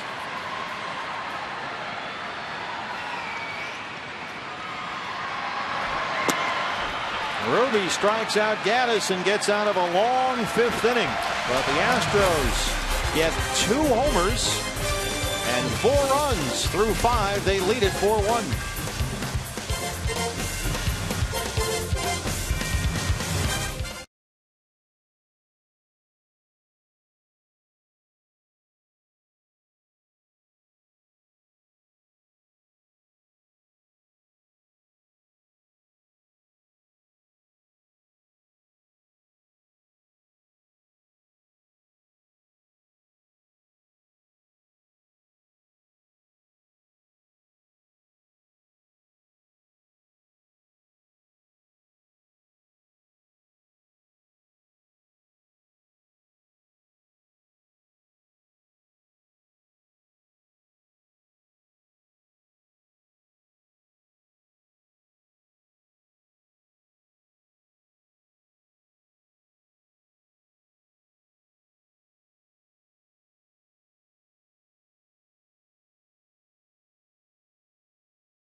Start the 6th inning. D-backs fans, we are excited to introduce to you Pepsi Limon, made with just a hint of real lime juice, a little bit of lime, a whole lot of flavor. It's Pepsi Limon. Pick up yours today, now available at your local retailer. Well, they hit a couple of home runs in the inning. They set off the fireworks and the train and the whole thing, and you got a haze hovering over the ballpark. Tells you what kind of circulation we have inside Minute Maid Ballpark. That's just been laying there ever since those 2 home runs were hitting that last half inning. It's like a stalled cold front up there. We need Ralph Kelso to help sort this out. Here's Peralta. Partly cloudy in left field. Confidence is low. David has grounded out and singled 1 for 2. Scott Feldman now with a 4-1 lead.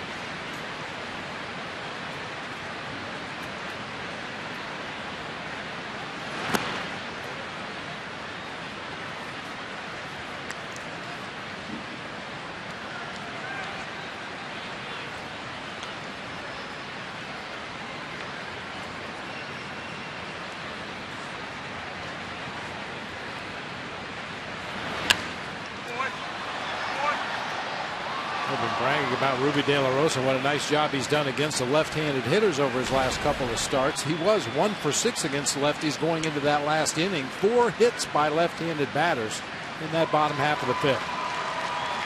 Buena, Gonzalez, Castro, and Tucker. Astros have now out-hit the Diamondbacks 7-5. They lead it 4-1.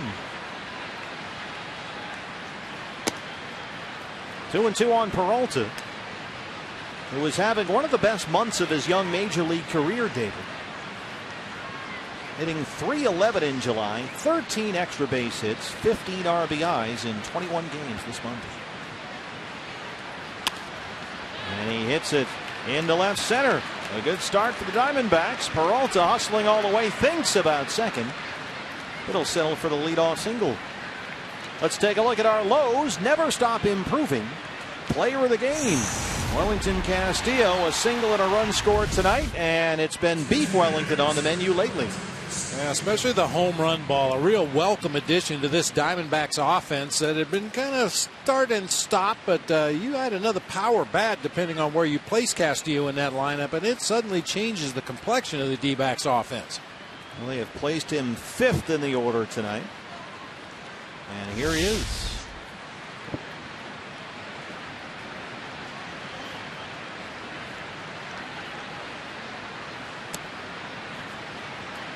Tell you what, you homered twice against Felix Hernandez in the same game, and you're feeling pretty good about yourself up there. 10 home runs on the season, 8 of them with the Diamondbacks.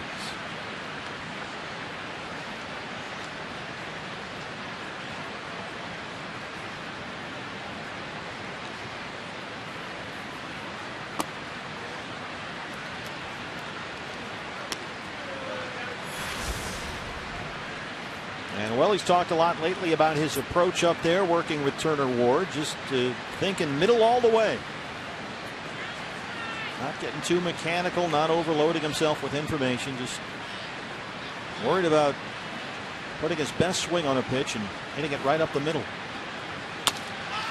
This in the air to deep right center field, a long run for Gomez, and Rasmus out there.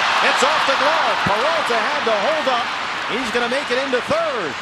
And Castillo's at second. A break for the Diamondbacks there. Gomez had to run a long way over there and might have cut off Rasmus, who had a better shot at it. It's a double for Wellington Castillo. Yeah, I think Rasmus was closer to the baseball, but had a real severe angle, almost running straight back to the wall. He was playing very shallow in right field when that ball came off the bat of Wellington Castillo. Gomez had a better angle on the ball and appeared to overrun it. Yeah, he did.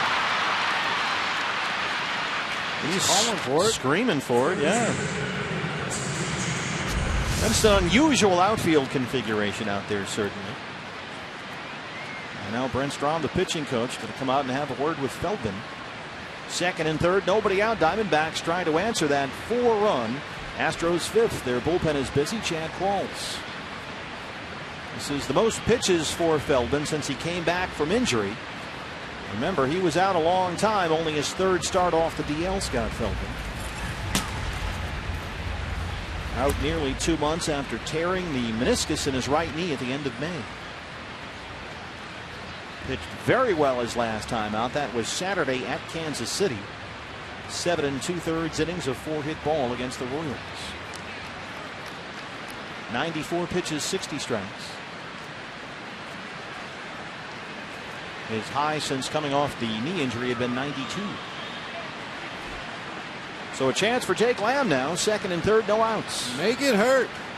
Wasn't a physical error out there on the field. It'll go down as a double for Wellington Castillo, but clearly a mistake on the part of the Astros. Boy, Welly hit that ball right center field, about 370 or so, and compare that with the ball that Correa hit into the first row of the Crawford boxes for a home run. Where's the justice? I'm telling you.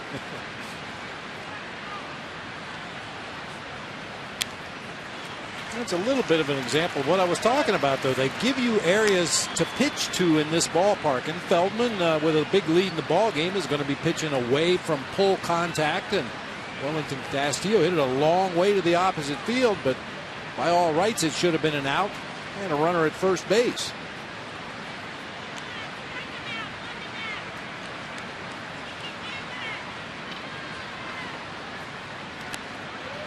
Feldman bounced that one.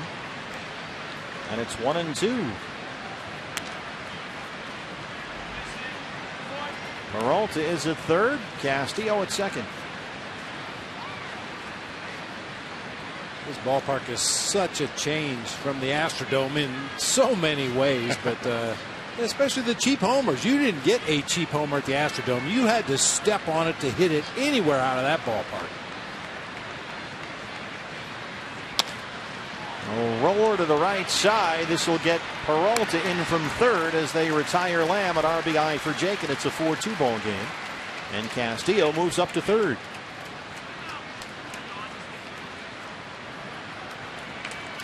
Take a look at our Chevron upcoming pitching matchup. What time's it start tomorrow? I'll figure that out later. 3:30. Diamondback Live pregame show. That's going to be it for Feldman. Jeremy Hellickson and Dallas Keuchel. They'll have Keuchel's corner with the orange T-shirts. It's kind of a play on the King Felix's court that we saw in Seattle on Wednesday. Keuchel's corner with their orange T-shirts in the left field corner tomorrow for a 4:10 first pitch of 3:30 Diamondback Live pregame show. Back home in the great state of Arizona. That's it for Feldman. We'll take a break back after this.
All 6 appearances since he was activated from the DL on July the 10th. All 6 of those outings have been scoreless. He was out with a pinched nerve in his neck.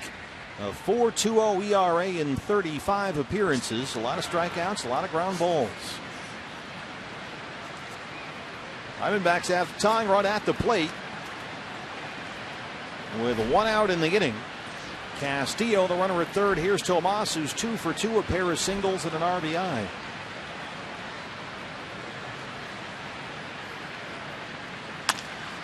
Bounces this one to the shortstop. It backs up Correa. An RBI ground out for Yasmani Tomas as Castillo scores, and the Diamondbacks are back within 1. It's 4-3.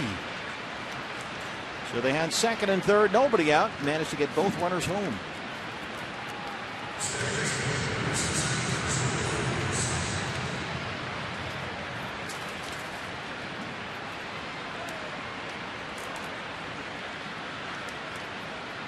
Here's Chris Owings, who was struck out twice, 0 for 2. A lot of Diamondbacks fans remember Chad Qualls and his time in the desert. Spent parts of 3 years as a Diamondback, saved 45 ball games while he was there in the 08-09 and part of the 2010 season.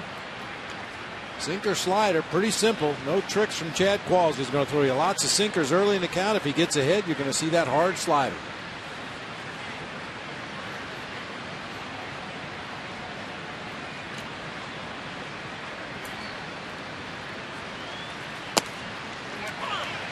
One and one.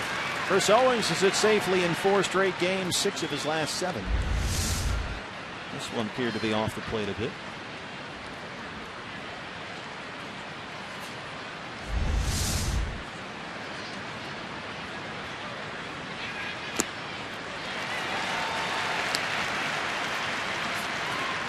One and 2.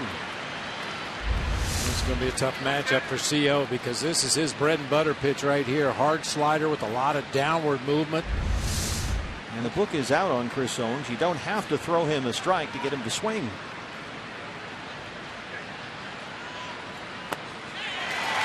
Same pitch right there. He gets the strikeout, but the Diamondbacks answer with 2 more. Bottom 6 coming up. It's a 4-3 ball game.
It's 4-3 Astros. Let's take a look at our Geico this day in Major League Baseball history. July 31st, 1963, with 2 outs in the 6th inning. The Cleveland Indians hit 4 consecutive homers off of Paul Foytak of the Angels. Now, I'm going to give you the names, and a lot of people won't recognize maybe one of them. Woody Held, light-hitting third baseman. That's your guy. Pedro Ramos, pitcher. Larry Brown, a light-hitting shortstop, and Tito Francona go back to back to back to back. That's Tito Sr. Yeah, and those were my guys. Woody Held. I remember you telling me Woody Held, he was your #1 guy, right? I was listening to that ball game on the radio. Ken Coleman and Herb Score on the call for the Indians radio network. Yeah, those were my guys, I'm telling you. I used to listen to Ken Coleman as a kid. He did Red Sox games. Rasmus 0 for 2. Now, what was it about Woody Held in particular that held your attention? It was the whole team. I mean, really, it was Tito Francona and John Romano were my 2 favorite Indians at that particular time, and I was actually the vice president of the Tito Francona John Romano fan club. And it was a tough decision whether do we root for John Romano or Joe Askew, who was the other catcher on the Indians at that time. And I like Joe Askew, the president liked John Romano, so we became the John Romano fan club. I was divided. Yeah, I think like anybody at that age, 9, 10, 11 years old, whatever your team is, man, I mean, they are bigger than big, bigger than life. 4 strikeouts for Ruby. Here comes Valbuena.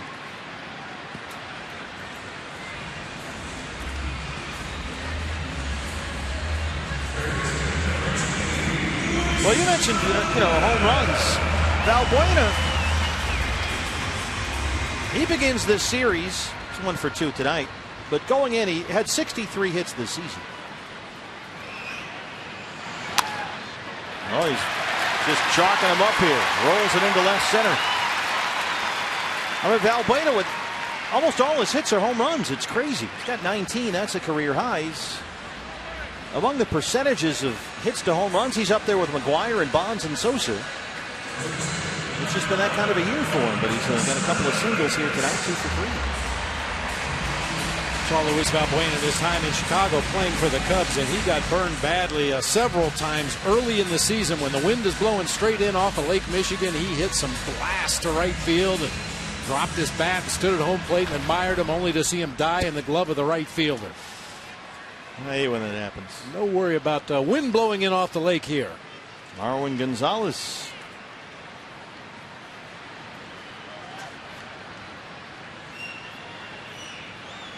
No wind and no lake. D-backs bullpen still busy with Ruby approaching 100 pitches.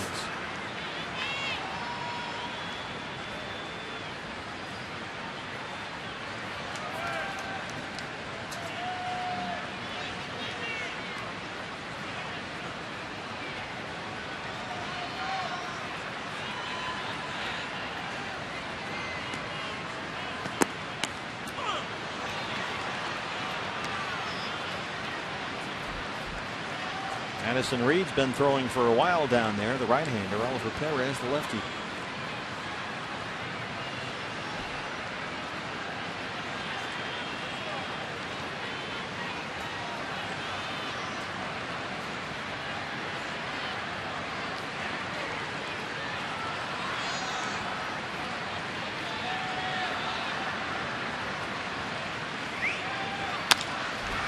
Ground ball, Owings.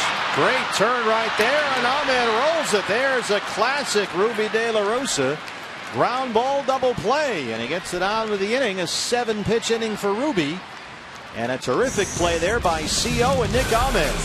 Owens gets it started. Ahmed turns it, and the Diamondbacks keep it a 1-run ball game.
MLB Whip Around on Fox Sports 1. Highlights, instant analysis, and live look-ins from around the league. MLB Whip Around, weekdays at 4 on Fox Sports 1 and streaming live on Fox Sports Go.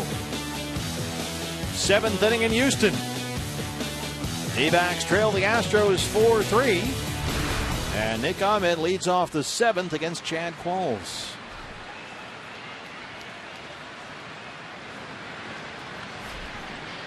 You see Orbit down there, the mascot looking for a seat. Where do you stand on Orbit the Astro? I'm not sure if Orbit's costume has just weathered badly or they picked pea green for the color of their mascot here. That's not a great color. No. It's a little too Oscar the Grouch. Down in front. 0-2 on Ahmed. I do like the name, tip of the cap to Nassau with Orbit. Yeah, the Astros, Orbit, makes sense. It's not like Dinger. You give Orbit credit, it's only a 1-run lead. Not 9th inning, he's not, strolling in like Dinger does. Glad handing people. I understand, Bob, there was an incident between Orbit and Jody Jackson. Jody, what happened?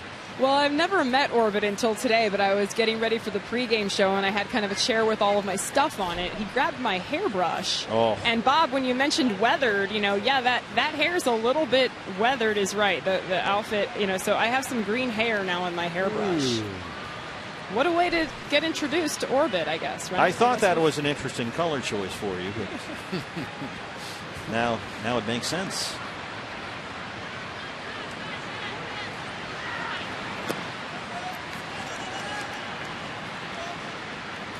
Did they have I don't remember having a mascot during the Astrodome days. I guess it was a guy in like a rocket costume or something. I think they did initially. The first few years, I think they did have guys dressed as astronauts. I think possibly the ushers were even dressed as space people or something. I'm not sure.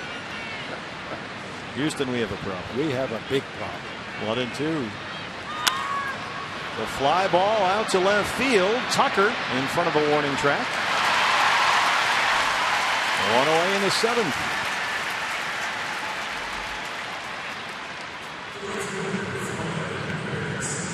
Here's Ender Inciarte, who's 0 for 3.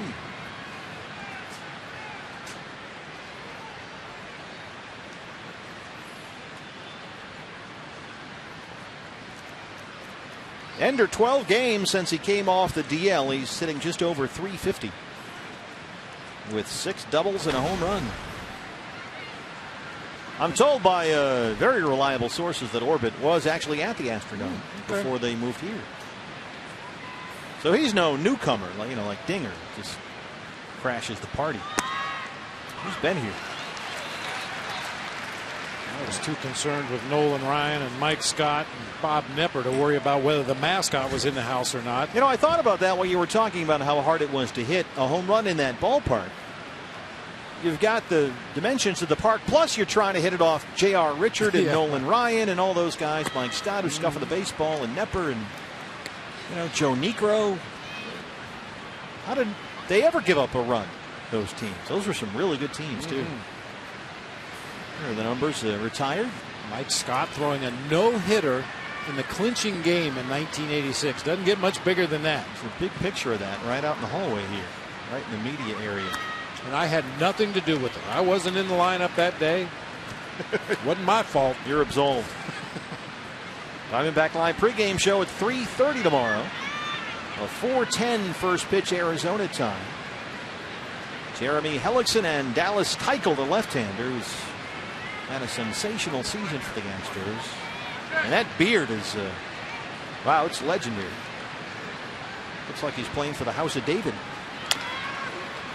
A slow roller up the line. Gonzalez gets the glove on Inciarte. Got to be careful on those head-first slides into the bases with those fingers and thumbs and wrists.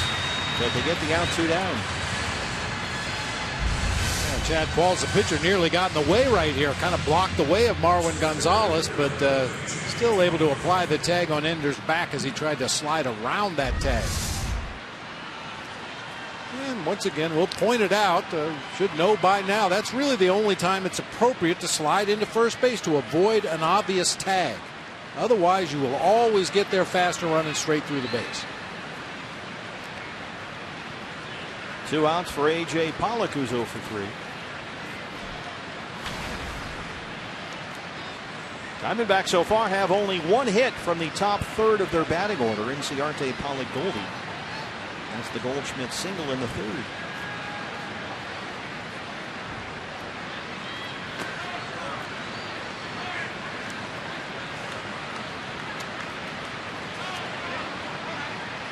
Among the retired numbers here for the Astros, the number 24 of Jimmy Wynn, who had one of the great nicknames in baseball history, the Toy Cannon.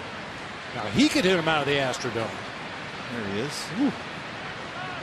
That's right up there with Double Duty Ratcliffe and the Toy Cannon, Jimmy Wynn.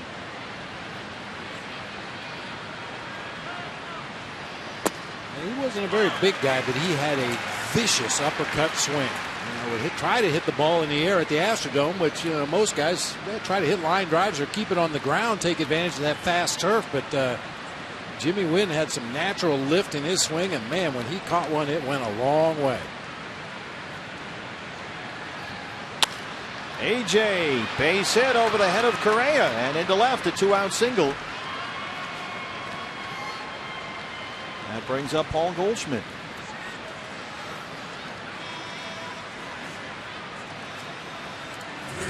Goldie a single in the third, 1 for 3. And that single extended his hitting streak. It's now up to 12 games. Goldie 1 for 3 lifetime against Chad Qualls with a homer. And Strong. I'm kind of glad the Astros went back to the orange. I'm not a giant fan of the ones they're wearing tonight, but they've had different colors over the years. But speaking about those great teams from the 70s and 80s, and even going back to the Rusty Staub days here, orange is their color. It seems to fit, and they've embraced it with that new logo. They redid the uniforms a couple of years ago. And tomorrow you'll see when Dallas Keuchel pitches, they have Keuchel's corner down in the left field corner, much like Kings Court in Seattle, where they all wear the yellow T-shirts when Felix Hernandez pitches. So tomorrow those seats will be filled up with people in bright orange T-shirts with that man's face on them, Dallas Keuchel. It's a little bit of a copycat deal from the Mariners. But with the way he's pitched this year, he's earned it. So that'll be tomorrow, 3:30 Diamondback Live pregame show.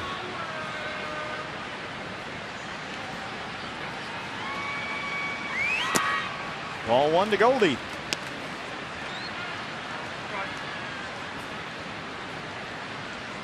Well, he is on a tremendous run to close out the month of July. At the All-Star break, he was hitting .237 for the month. But he has been so hot to open up the second half of the year, that average has come way up.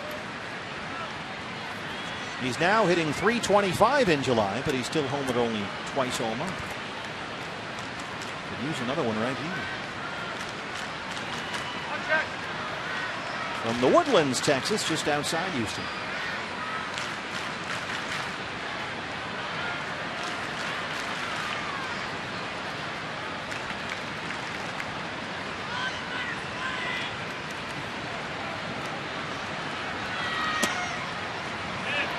Goldie told us that when he was a little kid watching the Astros here every night,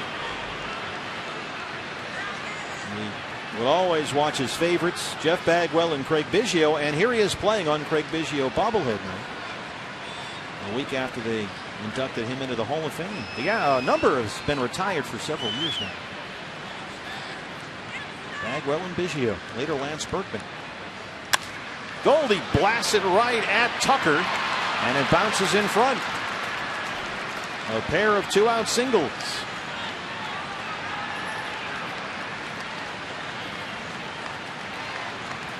How about this? We go back to the Wayback Machine. There he is on signing day when he signed with Texas State in high school. That's Goldie in high school.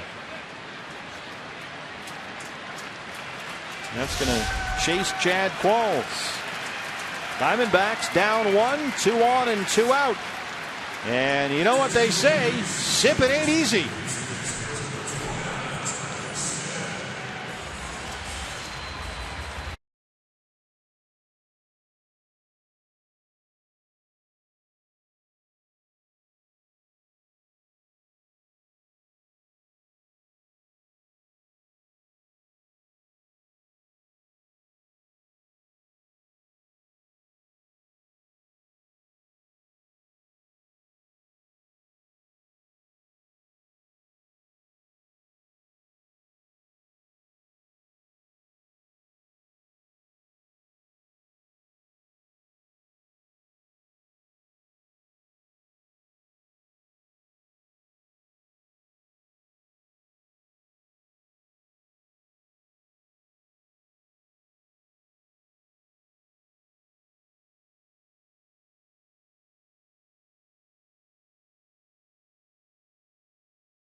has been replaced now by a pinch runner. It's Cliff Pennington running for Pollock.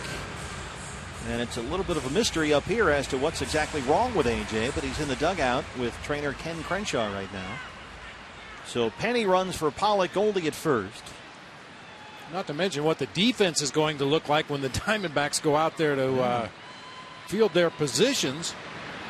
And the only other outfielder on the roster right now is a DH, and you don't want to move Tomas or you lose the DH. You might see Penny go to left, David Peralta go to right, and Ender Inciarte move to center. Tony Sipp, the former Diamondback, faces David Peralta. 2 on, 2 outs. Base hit for Peralta. Here comes Pennington. Here's the throw from Rasmus, and it is not in time. The Diamondbacks tie the ball game. A big hit off a lefty for David Peralta. The RBI single, and it's 4-4. That may be the best pinch running job in baseball history. Absolutely. Make sure your legs are loose because David Peralta jumps on the first pitch and lines it into right field. That ball got out to Colby Rasmus in a hurry. I was a little surprised to see Andy Green waving Pennington on home, but the throw's up the third base line. The Diamondbacks tie it up. Down 4-1. They come back to make it a 4-4 ball game. And you've got runners on the corner still with 2 outs for Wellington Castillo. Goldie at third, Peralta at first. D-backs have now out-hit the Astros 10-8. And Castillo has a pair of hits, a single, a double. He has scored twice.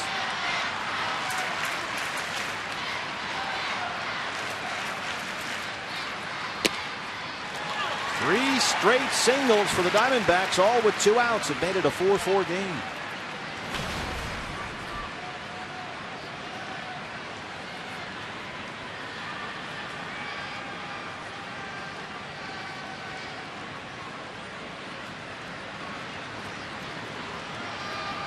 Astros overload the left-hand side. Swing and a miss, 0-2.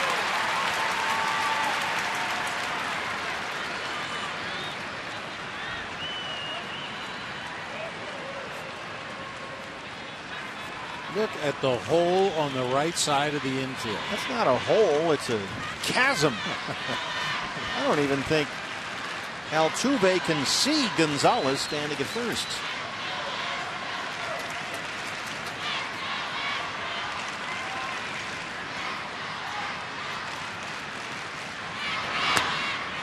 I mean, that is tantalizing to say the least. If you can just find a way to roll it over there, it's a 5-4 D-backs lead. They're giving him the RBI single if he can go that way.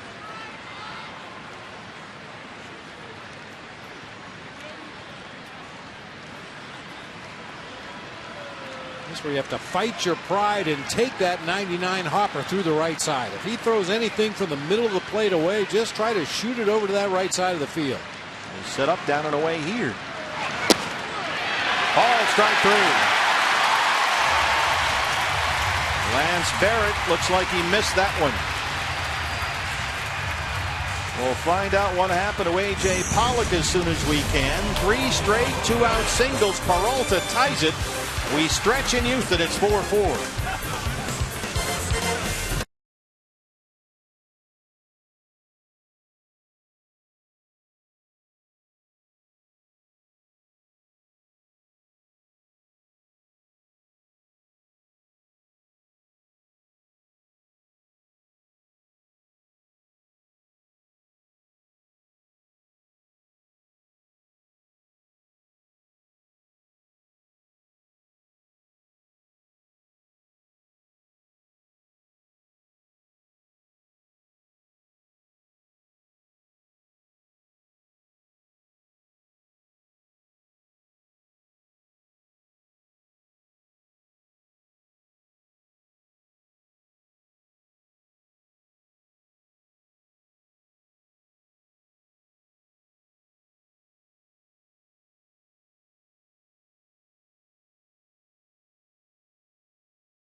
For the Diamondbacks, Cliff Pennington, who came in to run for A.J. Pollock, stays out there. He'll play left field. So Ender Inciarte will move from right to center, replacing A.J. And David Peralta goes from left to right. So Pennington, Inciarte, Peralta, left to right, the new Diamondback outfield. And the new pitcher on the mound is the right-hander, Addison Reed. Addison Reed worked 2 innings Wednesday afternoon in the win over the Mariners at Safeco Field. A run on 3 hits, no walks, and 3 strikeouts. And a fly ball lost in the sun behind him. That was reflected in his stat line for that ball game. His first appearance for the D-backs since June 20th, after getting things sorted out with AAA Reno. Well, it's the bottom 3 of the Astros lineup that has been the problem here tonight. 5 for 8. Jason Castro with 3-run homers last time up, leads off the Astros 7th.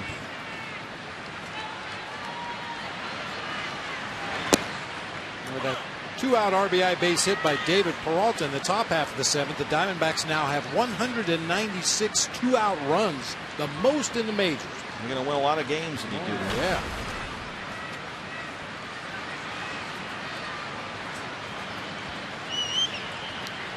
Another big hit against the left-hand pitcher for David Peralta. 0-2 now.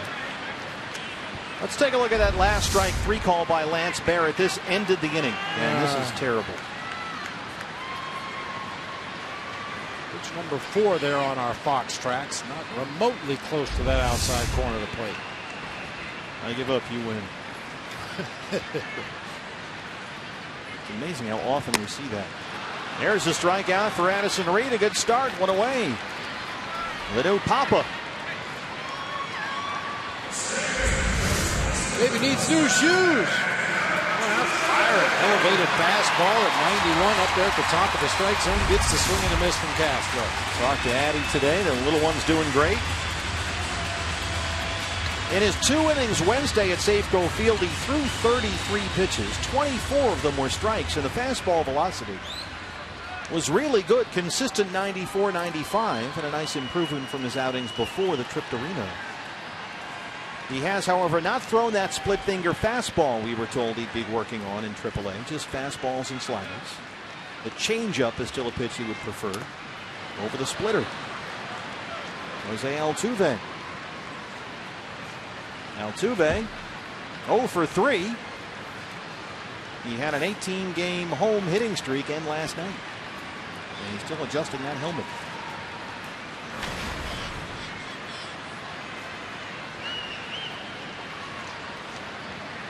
An all-star this year for the 3rd time in his career.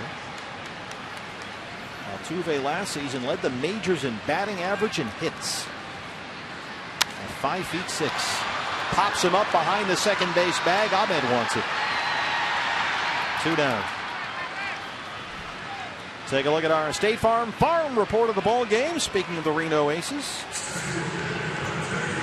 Peter O'Brien yesterday, a home run against Fresno, was 19th of the year. And Peter now up to 73 RBIs playing for Phil Nevett in Reno. 2 down for the new Astro, Carlos Gomez, who's 0 for 3 in his Houston debut. Acquired yesterday from Milwaukee. Kane County won again today. We were getting a little concerned. They lost 3 in a row at Peoria last weekend, but they've cranked off 4 wins in a row since. Their record at 27-8 in the second half. That's Mark Bressolanic, right? Yeah. Well, they lost 3 in a row, however. We were about to start an investigation. What in the world's going on? Yeah, for another team, that's like losing 10 in a row. The way they win at Kane County. That's all they do is win. Boy, Addison Reed, a strikeout, an easy pop-up. He's ahead of Gomez now, 0-2.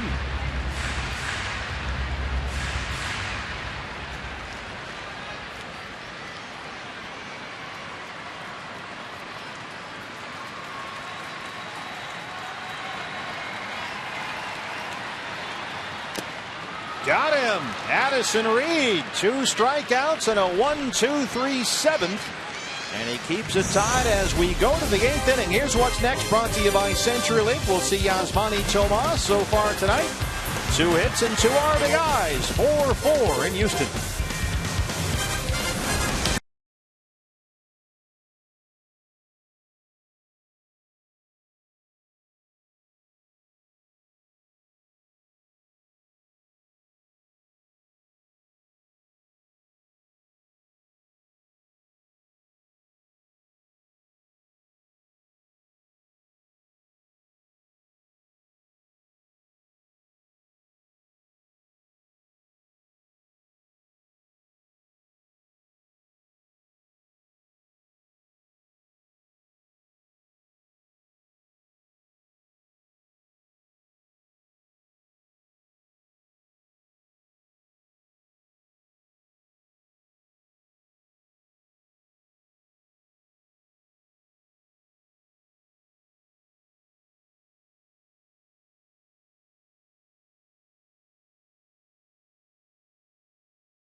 Sports Arizona is brought to you in part by Oregano's Pizza Bistro, your neighborhood pizza joint. We are athletic supporters.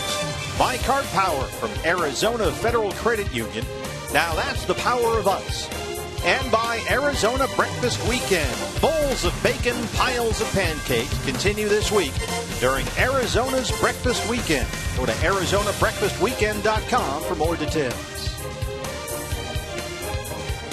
Minute Maid Park, Houston, Texas. Diamondbacks and Astros 4-4. The left-hand hitting Jake Lamb will lead off the Arizona eighth. So Tony Sipp back out there, the former Diamondback.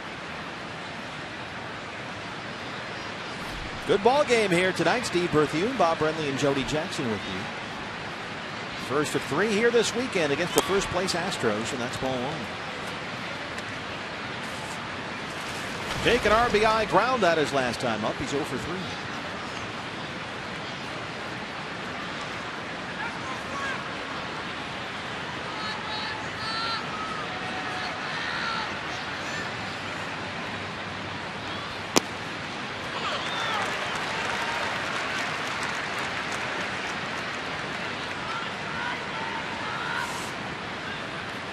Jake 3 hits, 3 walks in the series sweep in Seattle.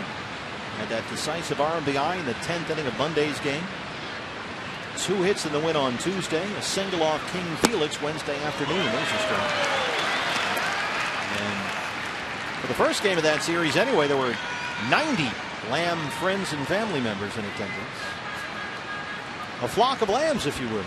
As I mean, you had to look that up. You broke that story. Yeah.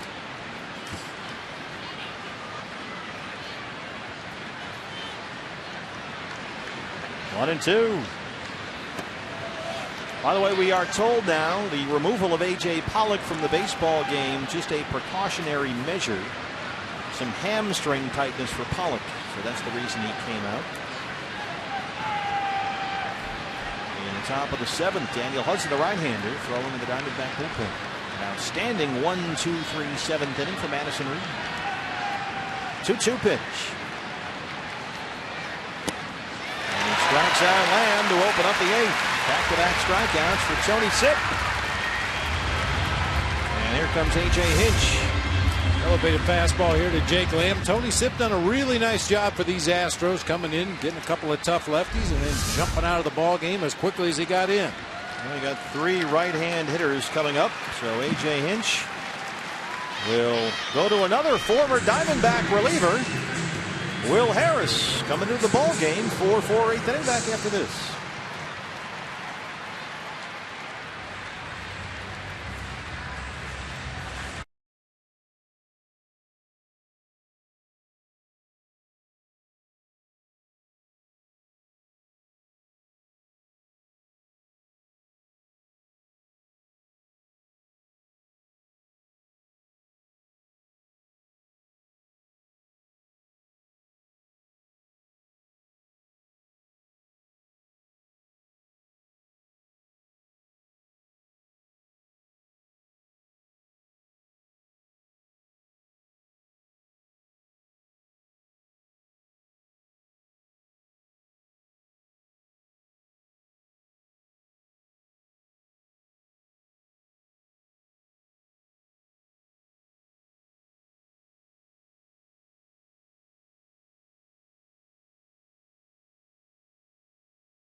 With Boys and Girls Clubs of America, Boys and Girls Clubs help young people reach their full potential as productive, caring, and responsible citizens through programs that promote character and leadership, education, healthy lifestyles, and more.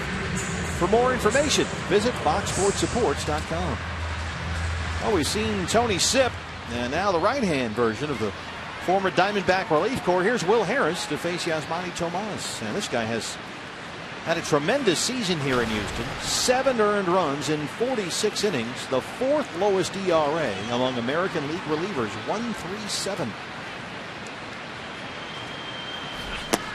Tomas tonight, 2 hits and 2 RBIs.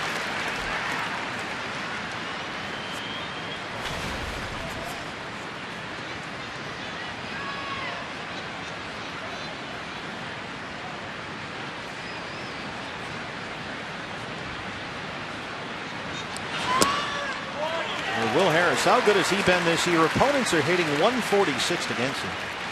146, the 2nd lowest opponent batting average ever produced by an Astros reliever in a single season, behind only Billy Wagner. Wow. Same cutter curveball combination that we saw when he was a member of the Diamondbacks. And 2 years ago, Will Harris was a really good relief pitcher. Last year, he struggled. But he has figured it out here with the Astros.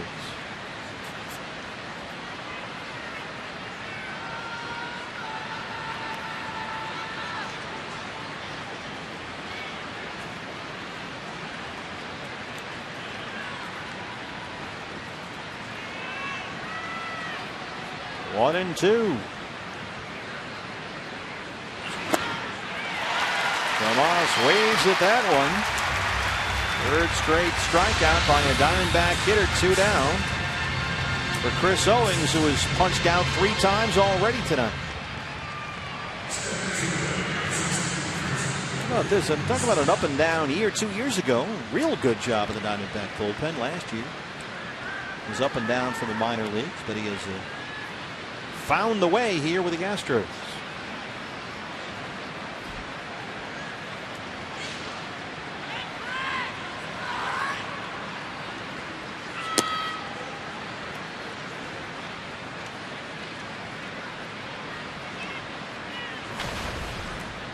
Astros have retired Chris all night by throwing him pitches down and away outside the strike zone, and he's accommodated them. They start him out up and away here. Goes down and away, but slaps it into right center. A base hit for Owings. 2-out single for CO. He's now hit safely in 5 straight. Tony La Russa was talking to us earlier about Chris Owings coming back from that shoulder injury and his ability to extend and drive the ball to the opposite field. That's a good sign right there. Hitting it away from the shift. Big hole on the right side. 2-out base hit for Chris. And a chance for Nick Ahmed, who's 0 for 3. And Nick has struggled at the plate lately. As he steps in here, he is 4 for his last 47. And a .222 on the year.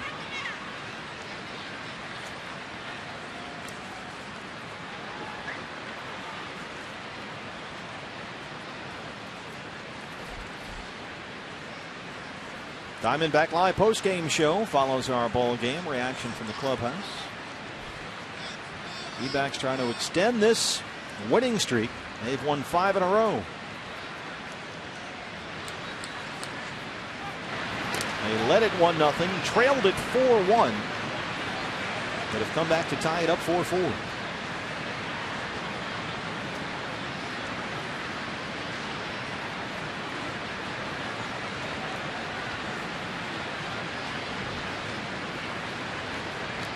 Chris Owings down there, 13 for 16 in his stolen base attempts this year.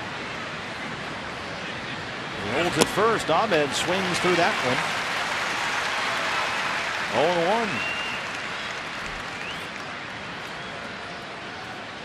0-1. In some ballparks, the hitting coach might be upset with Nick Ahmed for chasing a pitch up there above the belt, but in this ballpark, get the ball in the air to left field. Take your chances. He'll go. I mean, with 2 strikes, obviously you want a better approach and get back down into the strike zone. But if you get a pitch up there above the belt on the inner part where you think you can lift it in the air to left field, take your chances. Got a piece of another fastball there, but he's down 0-2.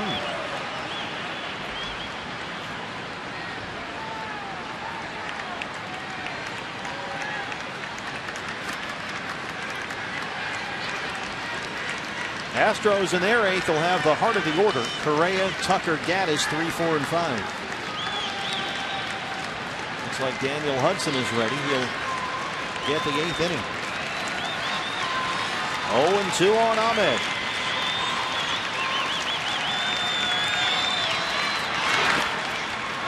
There goes CO. Castro has no throw, and Owings is in scoring position now. A single can give the Diamondbacks the lead.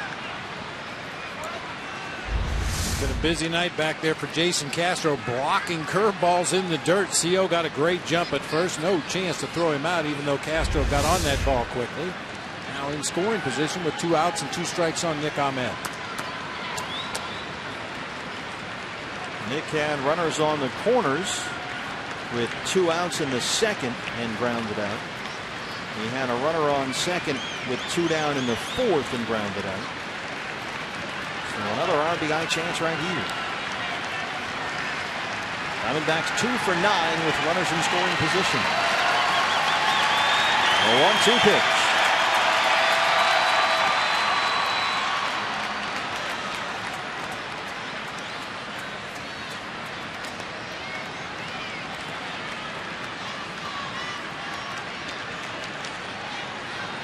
We've seen some unusual defensive alignments from the Astros. That's what they do. They study their spray charts and position their defenders accordingly. But Colby Rasmus, look how shallow he's playing in right field for Nick Ahmed. It's going to be tough to score if Nick would happen to hit a base hit that direction. Rasmus got a big arm, too. 2-2.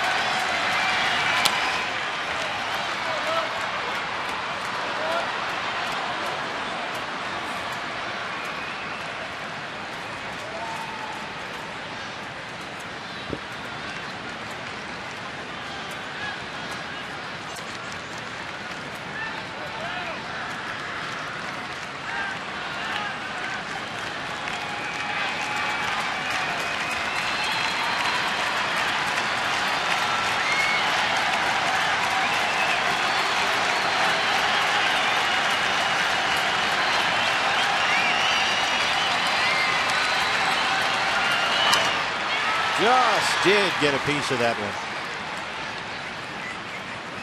Good at bat here in the making by Nick Ahmed. Trying to get something through that infield at least. 7th pitch coming up.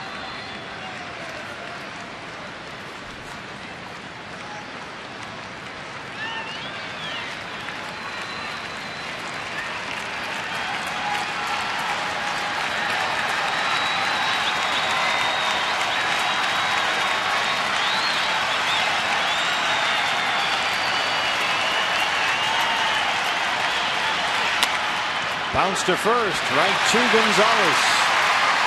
And Harris strands the runner at second. Bottom 8, we're still tied at 4.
Cox, Gig Live, high-speed highlights, Gila River game summary as we start the bottom of the 8th inning here in Houston. 4-4 Diamondbacks and Astros.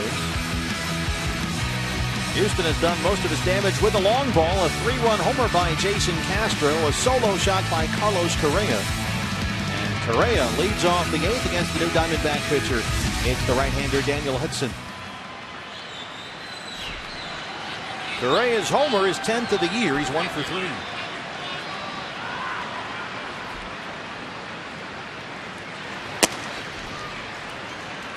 The numbers on Daniel Hudson this year.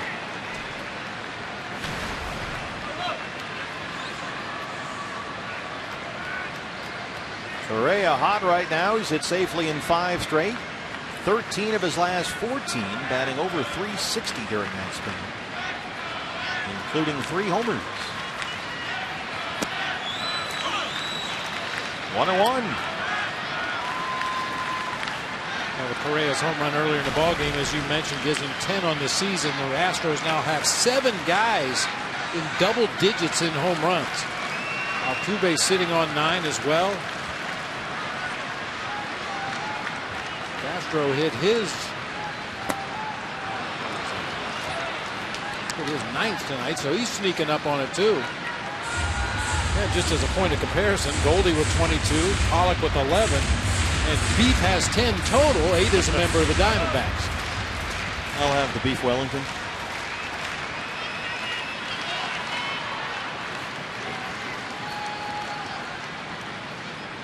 One and 2.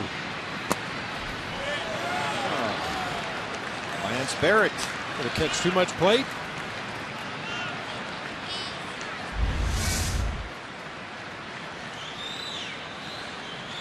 Not only shaky, but inconsistent on top of it. Yeah, that was a strike earlier. Yep. Almost that same pitch. So it's 2 and 2.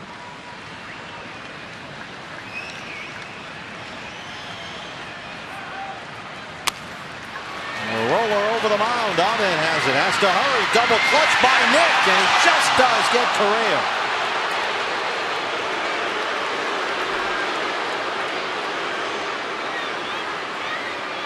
The Astros are going to want to take another look at this one. Just a slight mishandling there by Nick. Couldn't quite find the grip on the baseball before firing across. Looks like he still got him over there. That doesn't look like A.J. Hinch is going to challenge.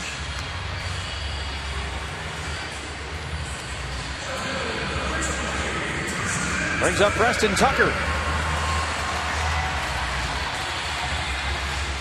And Tucker's done a nice job for him. He's been a good left-hand bat coming up to the minor leagues. 2 hits tonight, both singles. 271 on the year.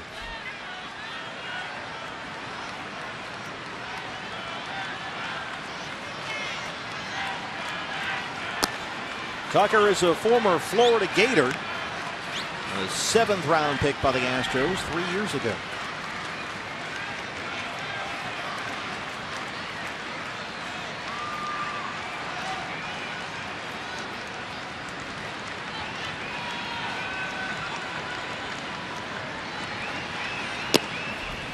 One and 1.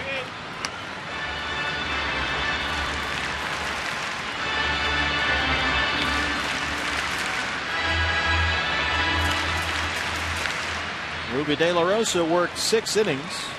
Addison Reed a 1-2-3 7th with 2 strikeouts, and now Daniel Hudson on in the 8th.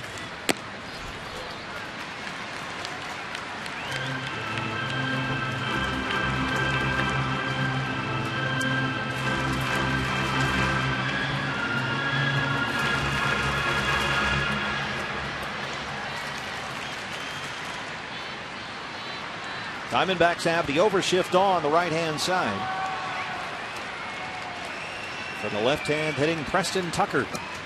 Big swing and a miss there, 2 and 2.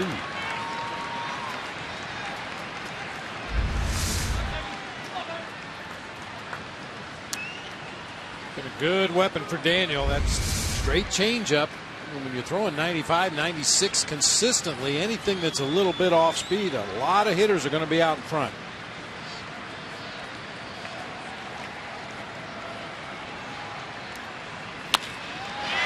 Drives it to Peralta. And David almost overran that. He might have lost it in the lights. There's that row of lights here behind the third base bag and a line drive. You can see him pointing to the lights right there. That was hit on a rope out there to him, and maybe got up in those lights. And maybe hit a little bit harder than he thought off the bat. That ball carried a long way.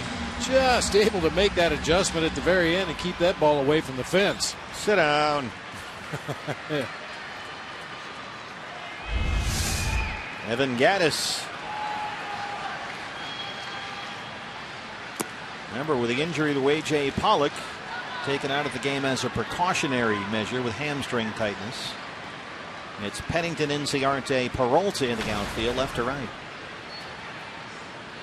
Gattis walked in the second. He's 0 for 2. Struck out his last time up.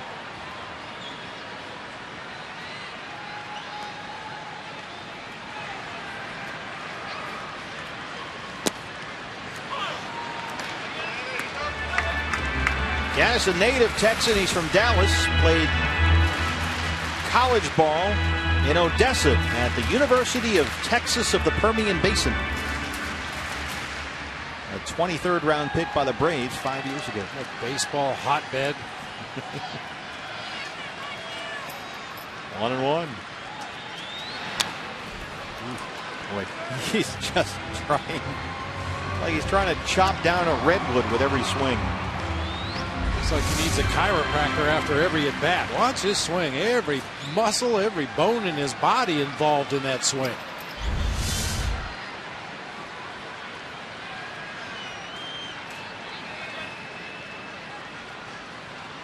One and two. Of course, Gattis has a story that's received a lot of attention the last few years. A highly regarded prospect, had some addiction and depression problems as a very young man. Fell out of baseball, was kind of lost. Worked a bunch of odd jobs, a ski lift operator, a janitor. He made pizzas. Eventually got back into baseball, found his way into the Braves minor league system, and now here he is in Houston. 3-2. Hudson misses with a 97-mile-an-hour fastball. Gattis really made a name for himself in the Venezuelan Winter League. 17 homers in 52 games a few years ago, and became a huge fan favorite in Venezuela. They nicknamed him El Oso Blanco, the White Bear. There has never been a better nickname, or one that fits better, certainly. The high fly ball, deep right center field. Inciarte has got it, and Daniel Hudson works a 1-2-3/8. Ninth inning, we are still tied. Goldie coming up.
You are with MLB.com at bat. It's the #1 app for live baseball. At bat is up to the moment at any moment with in-game highlights, live look-ins, replay reviews, radio broadcasts, StatCast, and a whole lot more.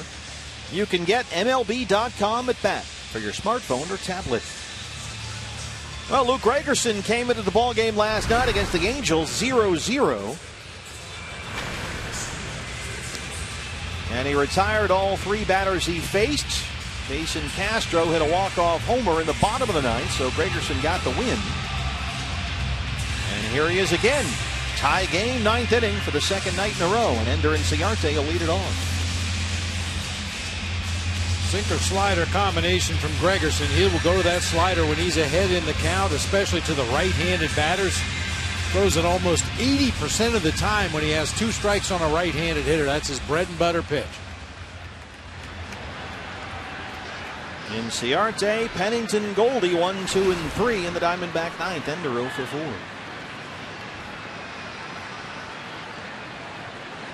Valbuena creeps in on the grass at third. There's ball 1.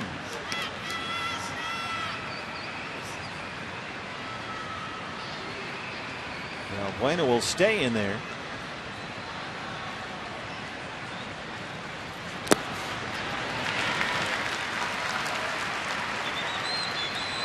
D-backs have had their chances tonight. They've stranded 8 base runners.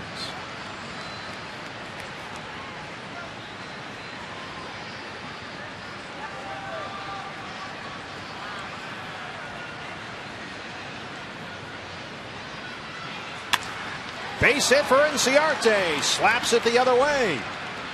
Leadoff man aboard. As promised earlier, let's take a look at Gonzo's choice for our AZ Data Strong fan photo of the game, brought to you by T-Mobile. Is that Fergie Jenkins? I was just going to ask you if that's Fergie Jenkins. I believe it is Fergie Jenkins. In spring training, he goes to a lot of the ballparks and signs autographs before the game. Hey, you can grab onto a Fergie Jenkins for your photo. Nice going, Gonzo. Gonzo, some star power. Yeah, you know, he hangs with all the stars. A whole different crowd. Yeah. Nice work, Gonzo. Don't forget, fans, tweet us your fan photo, AZ Data Strong fan, for your photo to get selected. Pennington drops the bunt in front of Castro. And Inciarte moves up 90 feet, 1 away. First base open for Goldie.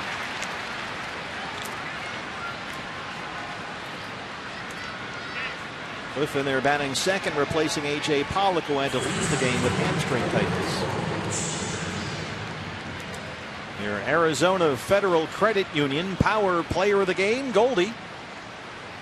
2 singles tonight. He's now hit in 12 straight, batting nearly .440 during his hitting streak. And with first base open, he will not get a chance to hit here. Now, this is a real oddity for the Houston Astros. They've issued 7 intentional walks all season. And for them to walk Paul Goldschmidt, we know how good he is, but I kind of thought maybe they'd try to go after him right here. You've got a right-handed pitcher that features that slider breaking down low and away, but they don't want anything to do with Goldie. The 8th intentional walk of the season. And they'll work to David Peralta instead. David has 3 hits tonight, 3 for 4, all singles. The first walk issued by Houston pitchers tonight.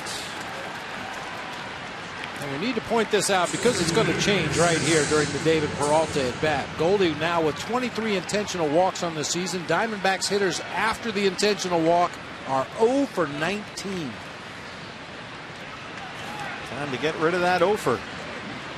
Goldie, during his 12-game hitting streak, has now walked 14 times.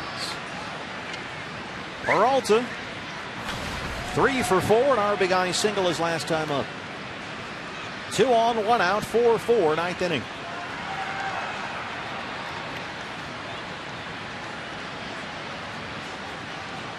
Astros overload the right-hand side. David bounces it right back to the mound. They get 1, they get 2. And that ends the threat. Gregerson gets the double play ball. They give Goldschmidt the intentional walk. And they get exactly what they were looking for. Gregerson, Correa, and Gonzalez. Bottom 9 coming up.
Chris Owings, Nick Ahmed, a pretty 4-6-3 to end the bottom of the 6th inning. Our Chaz Roberts air conditioning cool play of the game.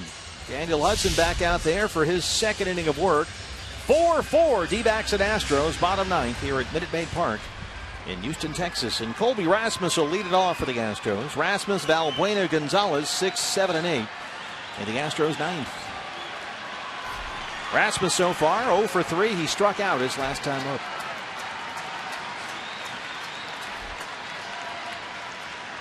Diamondbacks have the shift on. A big swing and a miss there. It's 0-1.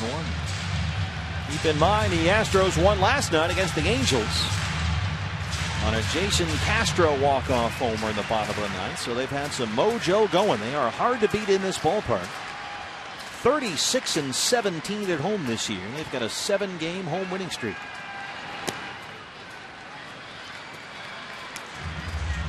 One and one. Well, we might see a lefty out of the bullpen to start this inning here in the bottom of the 9th. You got the left-handed hitting Rasmus, followed by another lefty in Valbuena, a switch hitter in Marwin Gonzalez, and then another lefty in Jason Castro. Oliver Perez was throwing earlier in the ballgame.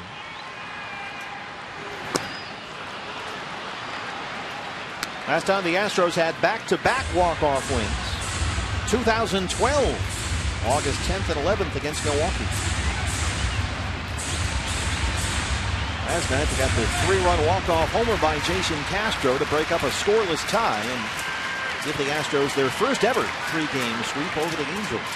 They have a 2-game lead over Anaheim atop the AL West at the start of play tonight. And Rasmus strikes out. 1 away. First strikeout for Huddy.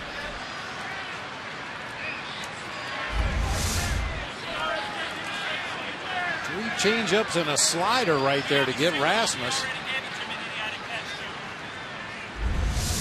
A.J. Hinch came out of that first base dugout ever so briefly to ask Lance Barrett if Wellington Castillo caught that foul tip before it hit the dirt, and apparently got the answer he wanted to hear and headed on back to the dugout. That is not subject to review. Valbuena 2 for 3, a pair of singles. He scored a run. Be careful here. 19 home runs. He leads the Astros. Shift is still on for the Diamondbacks.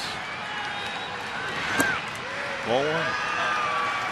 Another changeup.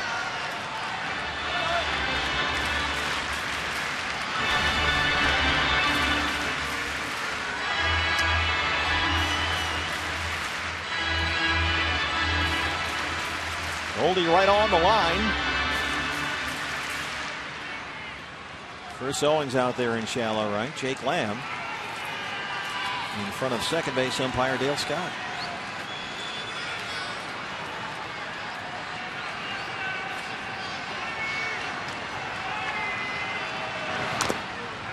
Check swing foul.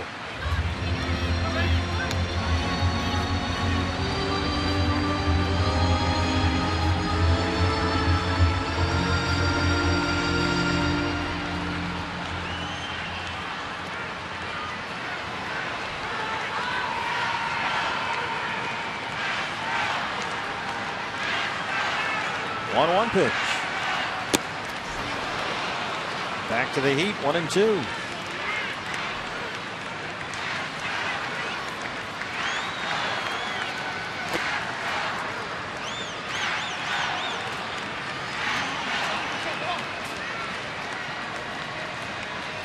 Every time I see Luis Valbuena, I think of the great Bruce Drennan, Sports Time Ohio. Oh, Valbuena! He tortured a few Indian fans in his time in Cleveland.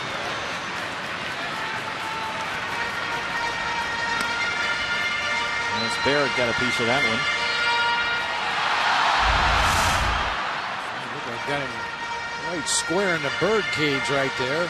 Spun it around on his face a little bit. None the worse for wear. Glancing blow.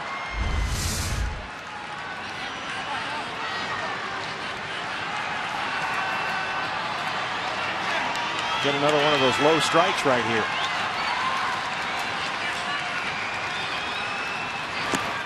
Not that low. 2-2. Come on.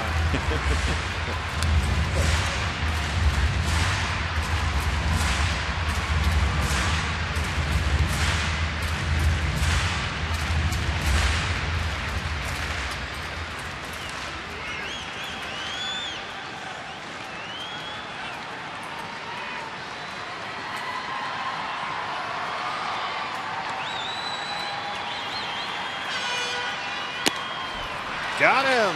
Castillo hangs on. Second strikeout in the inning for Daniel Hudson. He's retired all 5 he's faced.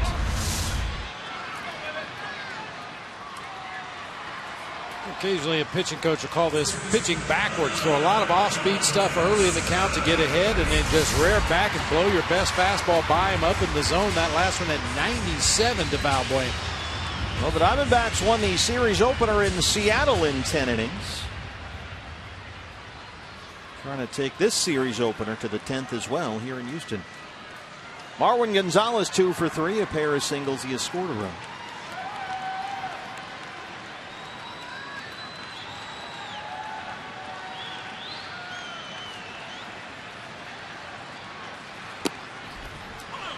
.97 in there for a strike. 0-1.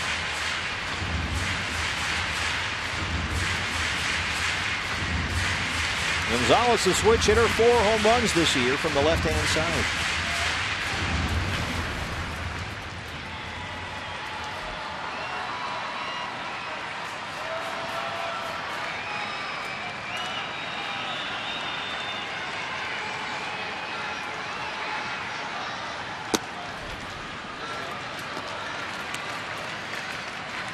Bullpen quiet right now for the Diamondbacks and for the Astros as well.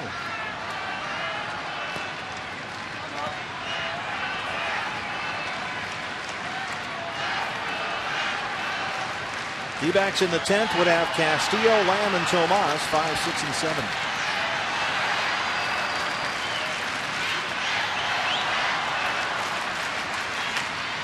One and two.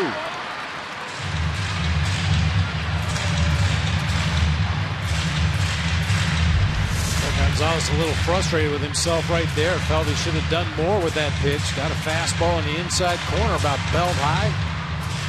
Just a little tardy. Fouled it off to that third base side.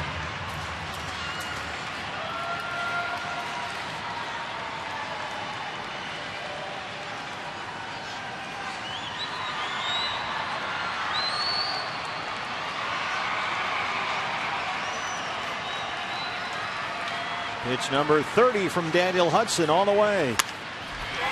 Goldie smothers it at first. Huddy covers and drops the ball. Winning runs aboard with 2 outs. That was the inning ender right there. Instead, it brings up Castro, and he hit the walk-off homer last night.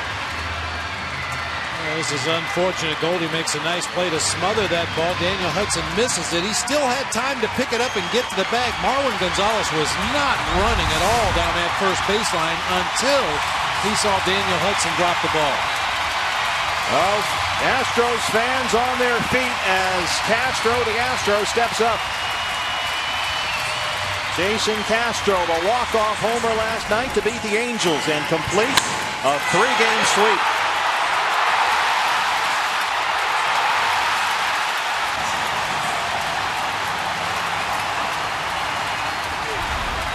And here he is again.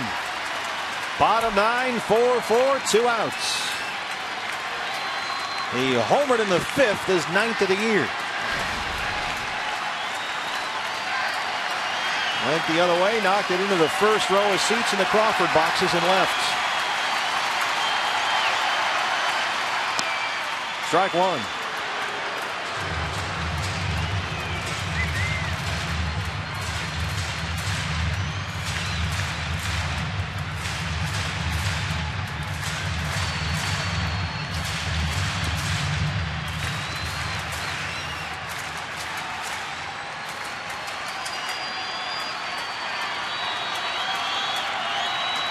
Diamondbacks have the shift on here.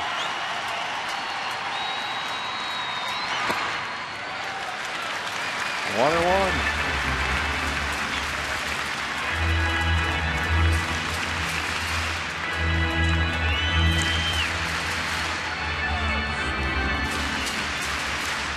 Altuve would be next.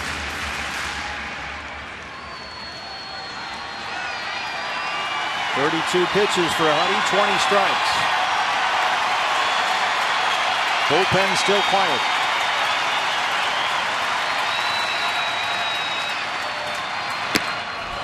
Up and in, 2 balls and a strike.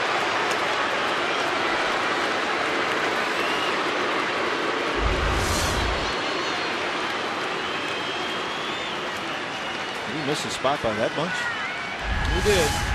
Struggled through that fastball a little bit, and Castro very nearly walked into a fastball up and in right there.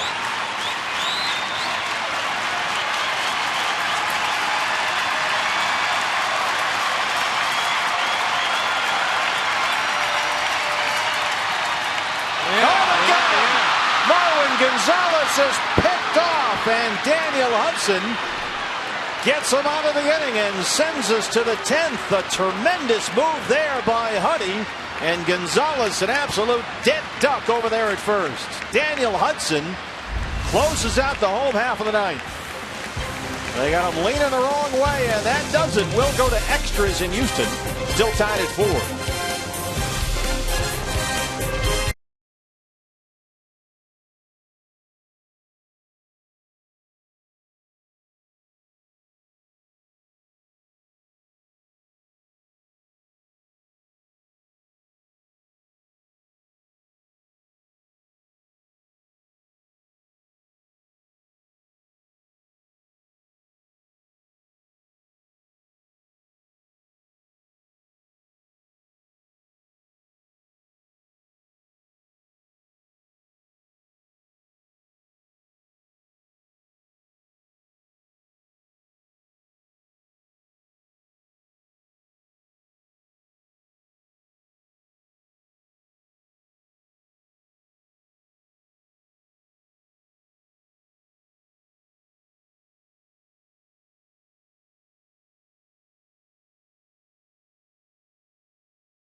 Beef jerky all season long. Jack Link's beef jerky. Feed your wild side. Feed it. Was this a balk, Bob Brenly? Maybe. I'll take that as a maybe. Yeah, he kind of buckles both knees at the same time, which would be a balk, but he did it so quickly I don't think anybody on the field saw it, especially Marwin Gonzalez, the runner on over there at first base. Well, I don't know if you're a fan of the hold stat, if it means anything to you or not, but Pat Neshek, the new Astro pitcher, has 23 holds this year. That ranks him tied for first in the major leagues with that unusual delivery. Wellington Castillo leads off the 10th and blasts it toward the left field corner, and that ball is gone. A home run. Beef Wellington. We're in Texas. It's what's for dinner. 5-4 Diamondbacks. The home run barrage from Wellington Castillo continues. Wow, he snuck it just inside the foul pole. How about some beef tacos? Oh, yeah, I love it when a plan comes together. Beef Wellington, beef tacos. I'll take the tacos. How about that? 3 homers in 2 games in Seattle for Castillo. He's got his 3rd hit tonight, a homer to lead off the 10th against Pat Neshek. Well, he got so far out in front of that pitch, I didn't think there was any way it could stay fair down that left field line, but it just snuck around that foul pole out there in the Crawford boxes. You can hear a pin drop in here right now. Not quite Pujols level, but close. Here's a look. How did this stay fair? You see Wellington with a little body English. That's the difference right there, the body English. Noonan. Frank Lamb pops that up in the seats, and he's down 0-2. Take another look at Beef Wellington. It's what's for dinner.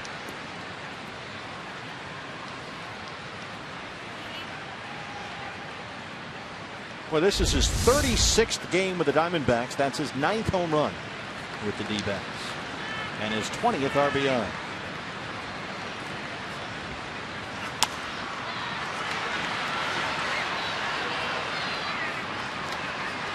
I tell you what, these people are bummed out, man.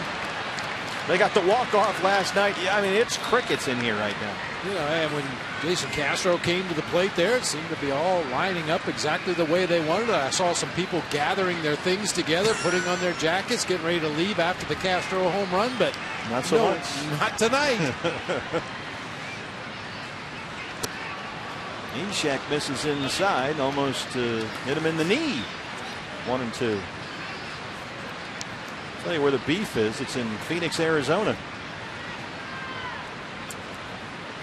The 5th home run given up this year by Pat Neshek.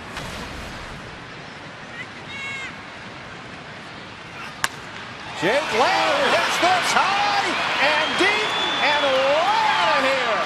Wow, Jake Lamb, his 3rd back-to-back homers open up the Diamondback 10th. And it's 6-4 D-backs. That was an absolute bomb. That's the one, BB, we've been waiting for since he came off the DL. Yeah, 2nd deck homer, absolutely crushed by Jake Lamb. Holy cow, that's a big home run. Very unorthodox delivery by Neshek, but it doesn't seem to bother the Diamondbacks hitters so far in this inning. 2 long home runs, reading the right-handed reliever. Yasmani Tomas, can we make it a trifecta here? That thing was crushed. Tomas with 2 singles and 2 RBIs tonight. Well, he's swinging for the Crawford bunches.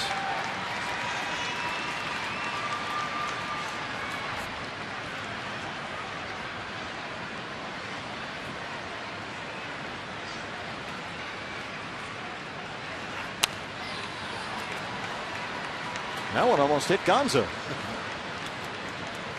Well, Jake starting to show more consistency at the plate lately. He's got 8 hits in his last 6 games, a double, a triple, and now a homer.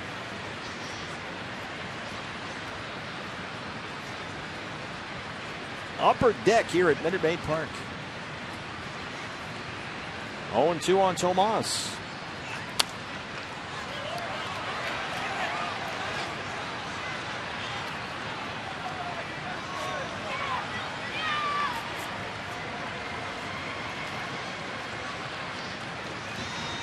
Brad Ziegler is already ready. He'll get the home half of the 10th. Astros will have Castro, Altuve, and Gomez. 9-1-2. Some good hitters coming up. Zola strikes out for the 2nd time tonight. 1 away.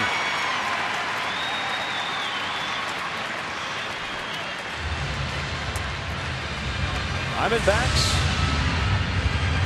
trying to make it 6 straight wins and 7 of their last 8. And a new pitcher coming in. A rough outing here for Pat Neshek. Josh Fields, the right-hander, on his way in. We take a break at 6-4 Diamondbacks.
Continues all weekend long against the first place Astros. Coverage tomorrow begins at 3:30.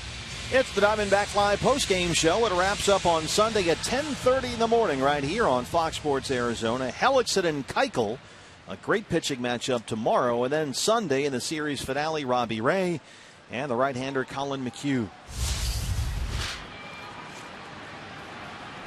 Josh Fields, who's done a good job for the Astros, is on in the 10th to face Chris Owings. Back-to-back homers off Pat Neshek. Castillo and Lamb have made it 6-4 Diamondbacks. And the D-backs have now out-hit the Astros 14-8. The numbers this year on Josh Fields, a 2.70 ERA. Big-time strikeout guy. 44 punch-outs in just over 33 innings of work. Throws a four-seam fastball in the low to mid-90s and a cutter that's actually faster than his four-seamer. Wow, you almost never see that. No, he will mix in the occasional curveball as well, but mostly just four-seamer cutter.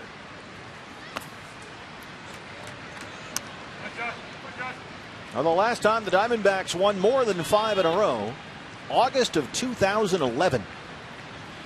So it's been nearly 4 years. And a win tonight would be a season-high 6th straight.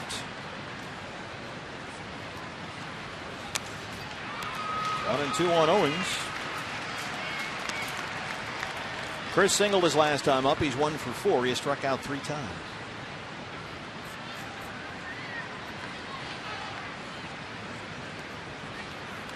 Astros did not get the walk-off homer they were hoping for. The Mets did, and from all people, Wilmer Flores. There you go.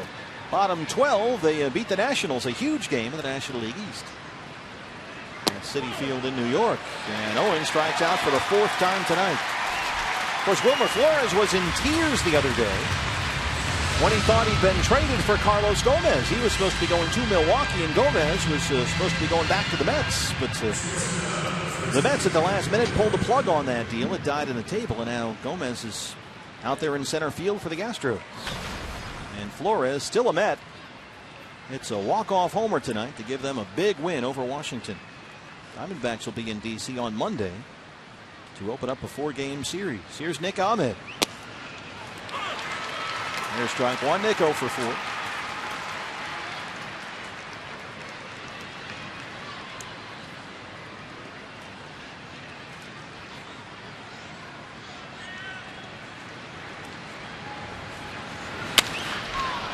Fly ball, deep center field. There is Gomez out in front of Towles Hill and runs it down. But Wellington, Castillo, and Jake Lamb go back-to-back. Welly sneaks it inside the left field foul pole. Lamb puts it in the upper deck in right. It's 6-4 Diamondbacks. Bottom 10 coming up. Brad Ziegler coming in.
Ziegler on to close it out. Post-game reaction from this game coming your way on Diamondbacks Live, also on FoxSportsArizona.com. My interview earlier today with General Manager Dave Stewart about how close they were to getting Aroldis Chapman, and it wasn't very close, but more on Stewart being pleased with standing pat here on the trade deadline day, and Rich Rodriguez holding court at Pac-12 Media Day, all up on our website, FoxSportsArizona.com. Thank you, Jody. Bottom 10 here at Minute Maid Park in Houston. Castillo and Lamb back-to-back jacks to open up the 10th inning. 6-4 Diamondbacks, and on to close. It's Brad Ziegler, already a career-high 17 saves. He has converted 15 straight save opportunities. Jason Castro with the walk-off homer last night to give the Astros a win over Anaheim. Will lead it off in the bottom of the 10th. He was up at bat 1 inning ago, and Marwin Gonzalez was picked off first. 3 scoreless innings so far by the Diamondback bullpen, looking for one more here in the 10th. Castro, a 3-run homer in the 5th, his 9th of the year.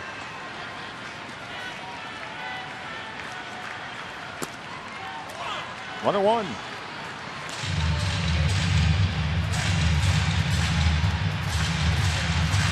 A good crowd here tonight. 34,720.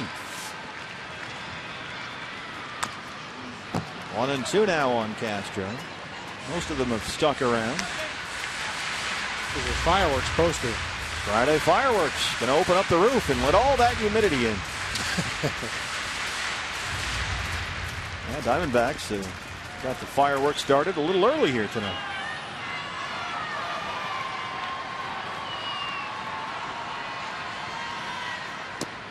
The truck pointed out the D-backs went on an all-protein diet there in the 10th with the beef and lamb. Nice. The home runs. I think that's Atkins, right? Yeah, that sounds right. South Beach, one of those things. Ground ball right into the shift. Owings for the outfield grass. One away. Brings up Jose Altuve. Right in his tracks where CO is standing. Just has to come in a couple steps to get himself a good hop. Easy toss on to Goldie from shallow right field for the first out. Well, Altuve's been a hero lately for the Astros as he adjusts his gloves and now go to the helmet. There it is. And a career-high 5 RBI game against the Angels Tuesday. He was 3 for 5. On a bunt for a base hit, that's fine. Had his first career walk-off homer to beat the Red Sox last Thursday. He was 4 for 5 in that game. But he's hitless so far tonight.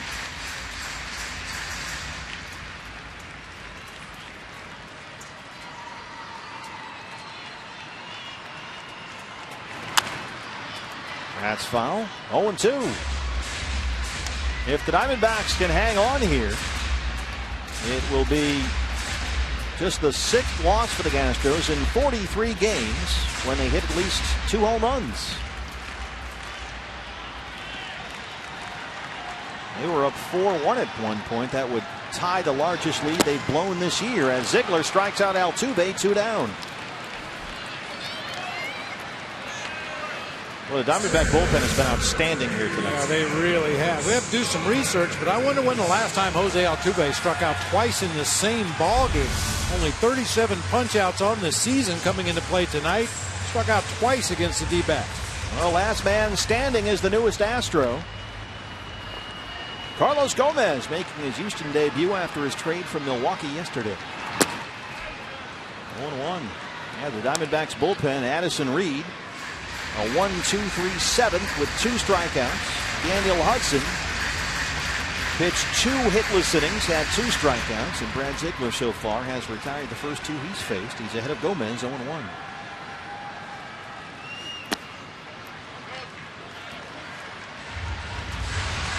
Diamondback Live post-game show right after our ball game as the D-backs try and win 6 straight for the first time in nearly 4 years.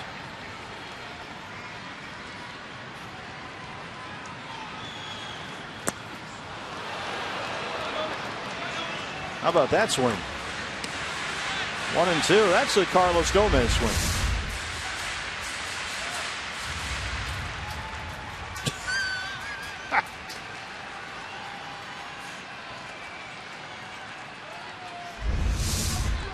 One-two pitch.